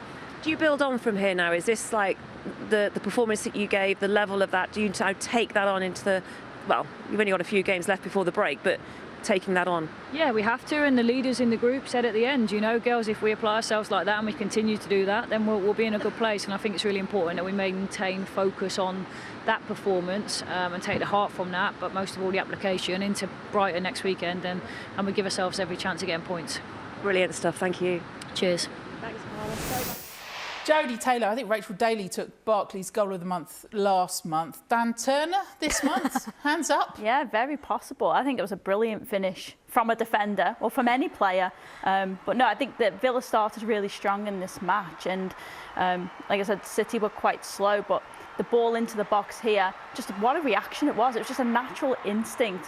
I'd say from a forward, it was a forward's finish, but just so natural in her instinct. It was almost just a no pass. She was just trying to guide it into that far post, and she just did a brilliant job to lift it over Keating there into the far post. We heard Laura Bassett go, oh, it's the wrong foot. Yeah, she's predominantly left-footed, Danielle Turner, but this fit, I can't stop looking at it. I know Dan really well, and I know how shocked she was. You could see it in the celebration, but the ball, again, Kenza Dali with an assist. You could just see the impact that she has on the team. And no, I think Carla Ward was spot on with the assessment of the game. I think that is the key thing, the resilience and having the leaders in the team. One of them is Danielle Turner. She's a fantastic pro. And the way that she consistently applies herself, you need players like that in your team. And when you are in a tough patch, you need people to step up and keep the team focused on the goals. And to get that close to Manchester City, and their first half performance was excellent. Not many teams do that, and I think that gives them a real platform to build on. Yeah, I thought they played quite well. You know, I think we're seeing a different Villa now from what we've seen a few games ago. They were confident in playing out. They were aggressive, pressing the ball. They were turning the ball over, creating a couple of chances early on in the match. And yeah, you know, it's a shame. I think it is a shame that two good goals, you know, two maybe lapsing concentration and focus in the match against a very good City side. They were punished for that, but I don't think we can take away from their performance, especially in the first half. I think the challenge for Aston Villa now is they've proven last season that they can compete and beat teams in the top four. They obviously want to break into that mould, and obviously in pre-season there was a lot of speculation about Villa perhaps being that team. And after their start to the season, it's going to be a very tough ask. But I think what's crucial for them is potentially recruitment. I think that they need to potentially add a few more layers to their squad, which are almost surpassing the level that they've already got, so that they've got that resilience for 90 minutes to stay in games and to compete and then to perhaps win games. Because I can't help but think today, if they maybe had a little bit more strength from the bench, that they potentially could have stayed in the game for longer and then gone on and maybe taken a point or perhaps three. But they're very, very close. And the key, I think they're in a really crucial moment now to keep that all together and to kick on in the new year. Because they're already top of that unwanted table of 9 points from winning positions that they'd lost. It's now 12 points from winning positions that they've lost. And that's really going to stick come the end of the season. Yeah, and that's hard to take mentally in a game. That's really challenging. They start games well. They are capable of scoring goals. They're capable of being in these winning positions. It's just holding on to it for 90 minutes plus. And like as he said, I think it's squad depth, and I think that's the next step for them to progress. And I think last season they shown what they were capable of, but now to take that next level, I think they need to get a bit more depth in the squad. And that's why I think exactly what Jodie said, adding depth to the squad can create that resilience in training. Creating scenario-based training where you're forcing the players into sort of overloads on the pitch so that they become used to the physical demands of being overloaded and suffering within games, suffering within training. And you look at squads like Chelsea's, Man City's, Man United's, and you look at the depth that they've got within and the environments that they can create on the training pitch day in, day out, that develops over time, the resilience to stay in games for longer because you've got that depth. And even if, like Manchester City today, they didn't use all of their substitutes, they only used one substitute, but they've got world-class players on the bench or potential world-class players on the bench to come on and play. You look at Aston Villa and go, how can they create a training environment in the near future that almost surpasses the demands of a WSL match? Yeah, but are players going to go to Aston Villa to sit on the bench? If they're not going to go long in terms of cup competitions, they're not in Europe at the moment too. Like, how do you make that transition? But it's competitiveness as well, and I think that's part of the training environment. And you're creating a competitive team. I think players will go there not expecting, but they're wanting to play and not going to just sit on the bench. But I think that's what you need now in this WSL to be able to compete with the top four. Look at Van Domselaar. She's a player who's linked with the top clubs in WSL. She's proven that she's a top goalkeeper. She's gone to Aston Villa, yeah, of course, to play. At a time when Hannah Hampton was there, obviously she ended up moving to Chelsea, but she's a top quality goalkeeper, and she's gone into Aston Villa. And it's almost like you've got to respect the club to know that what you're going into is bigger than your own goals, and to buy into a vision of winning and to buy into a vision of the challenge at Aston Villa is to break that mould, to break. And we've seen Manchester United do it. How it's taken them, probably from a fan's perspective, maybe longer than they'd hoped for, but it's not easy. And Manchester United are the closest team. Even I call Manchester United a top 3 team because of the way that they play football and the resilience they've got within their squad. You compare them to Aston Villa, and I'm talking about keyword resilient. That Manchester United team do not lie down easily. And I'm not saying Aston Villa do, but we're looking at the goals they conceded today. And you go, there's really big room for improvement there, just to stay within games. Not just today, it's symptomatic from when they were promoted in 2020. There's actually only Spurs that have lost more points from winning positions since 2020 than Villa. Thank you, John, in stats. Brilliant. Let's have a little look at Kenza Dali, who we spoke about before the match. And we thought at times that she was going to be the one to really carry this team through and secure those 3, if not just nick a point. Yeah, and I mean, first half, I think she was excellent. She was able to help them build out from City's press. She did a great job getting in good spaces, good pockets, winning the ball back, turning, playing forward, just keeping the ball for them. I mean, obviously she's getting dragged down there. It was quite a feisty tackle, but first half especially, she did really well to build out and break lines.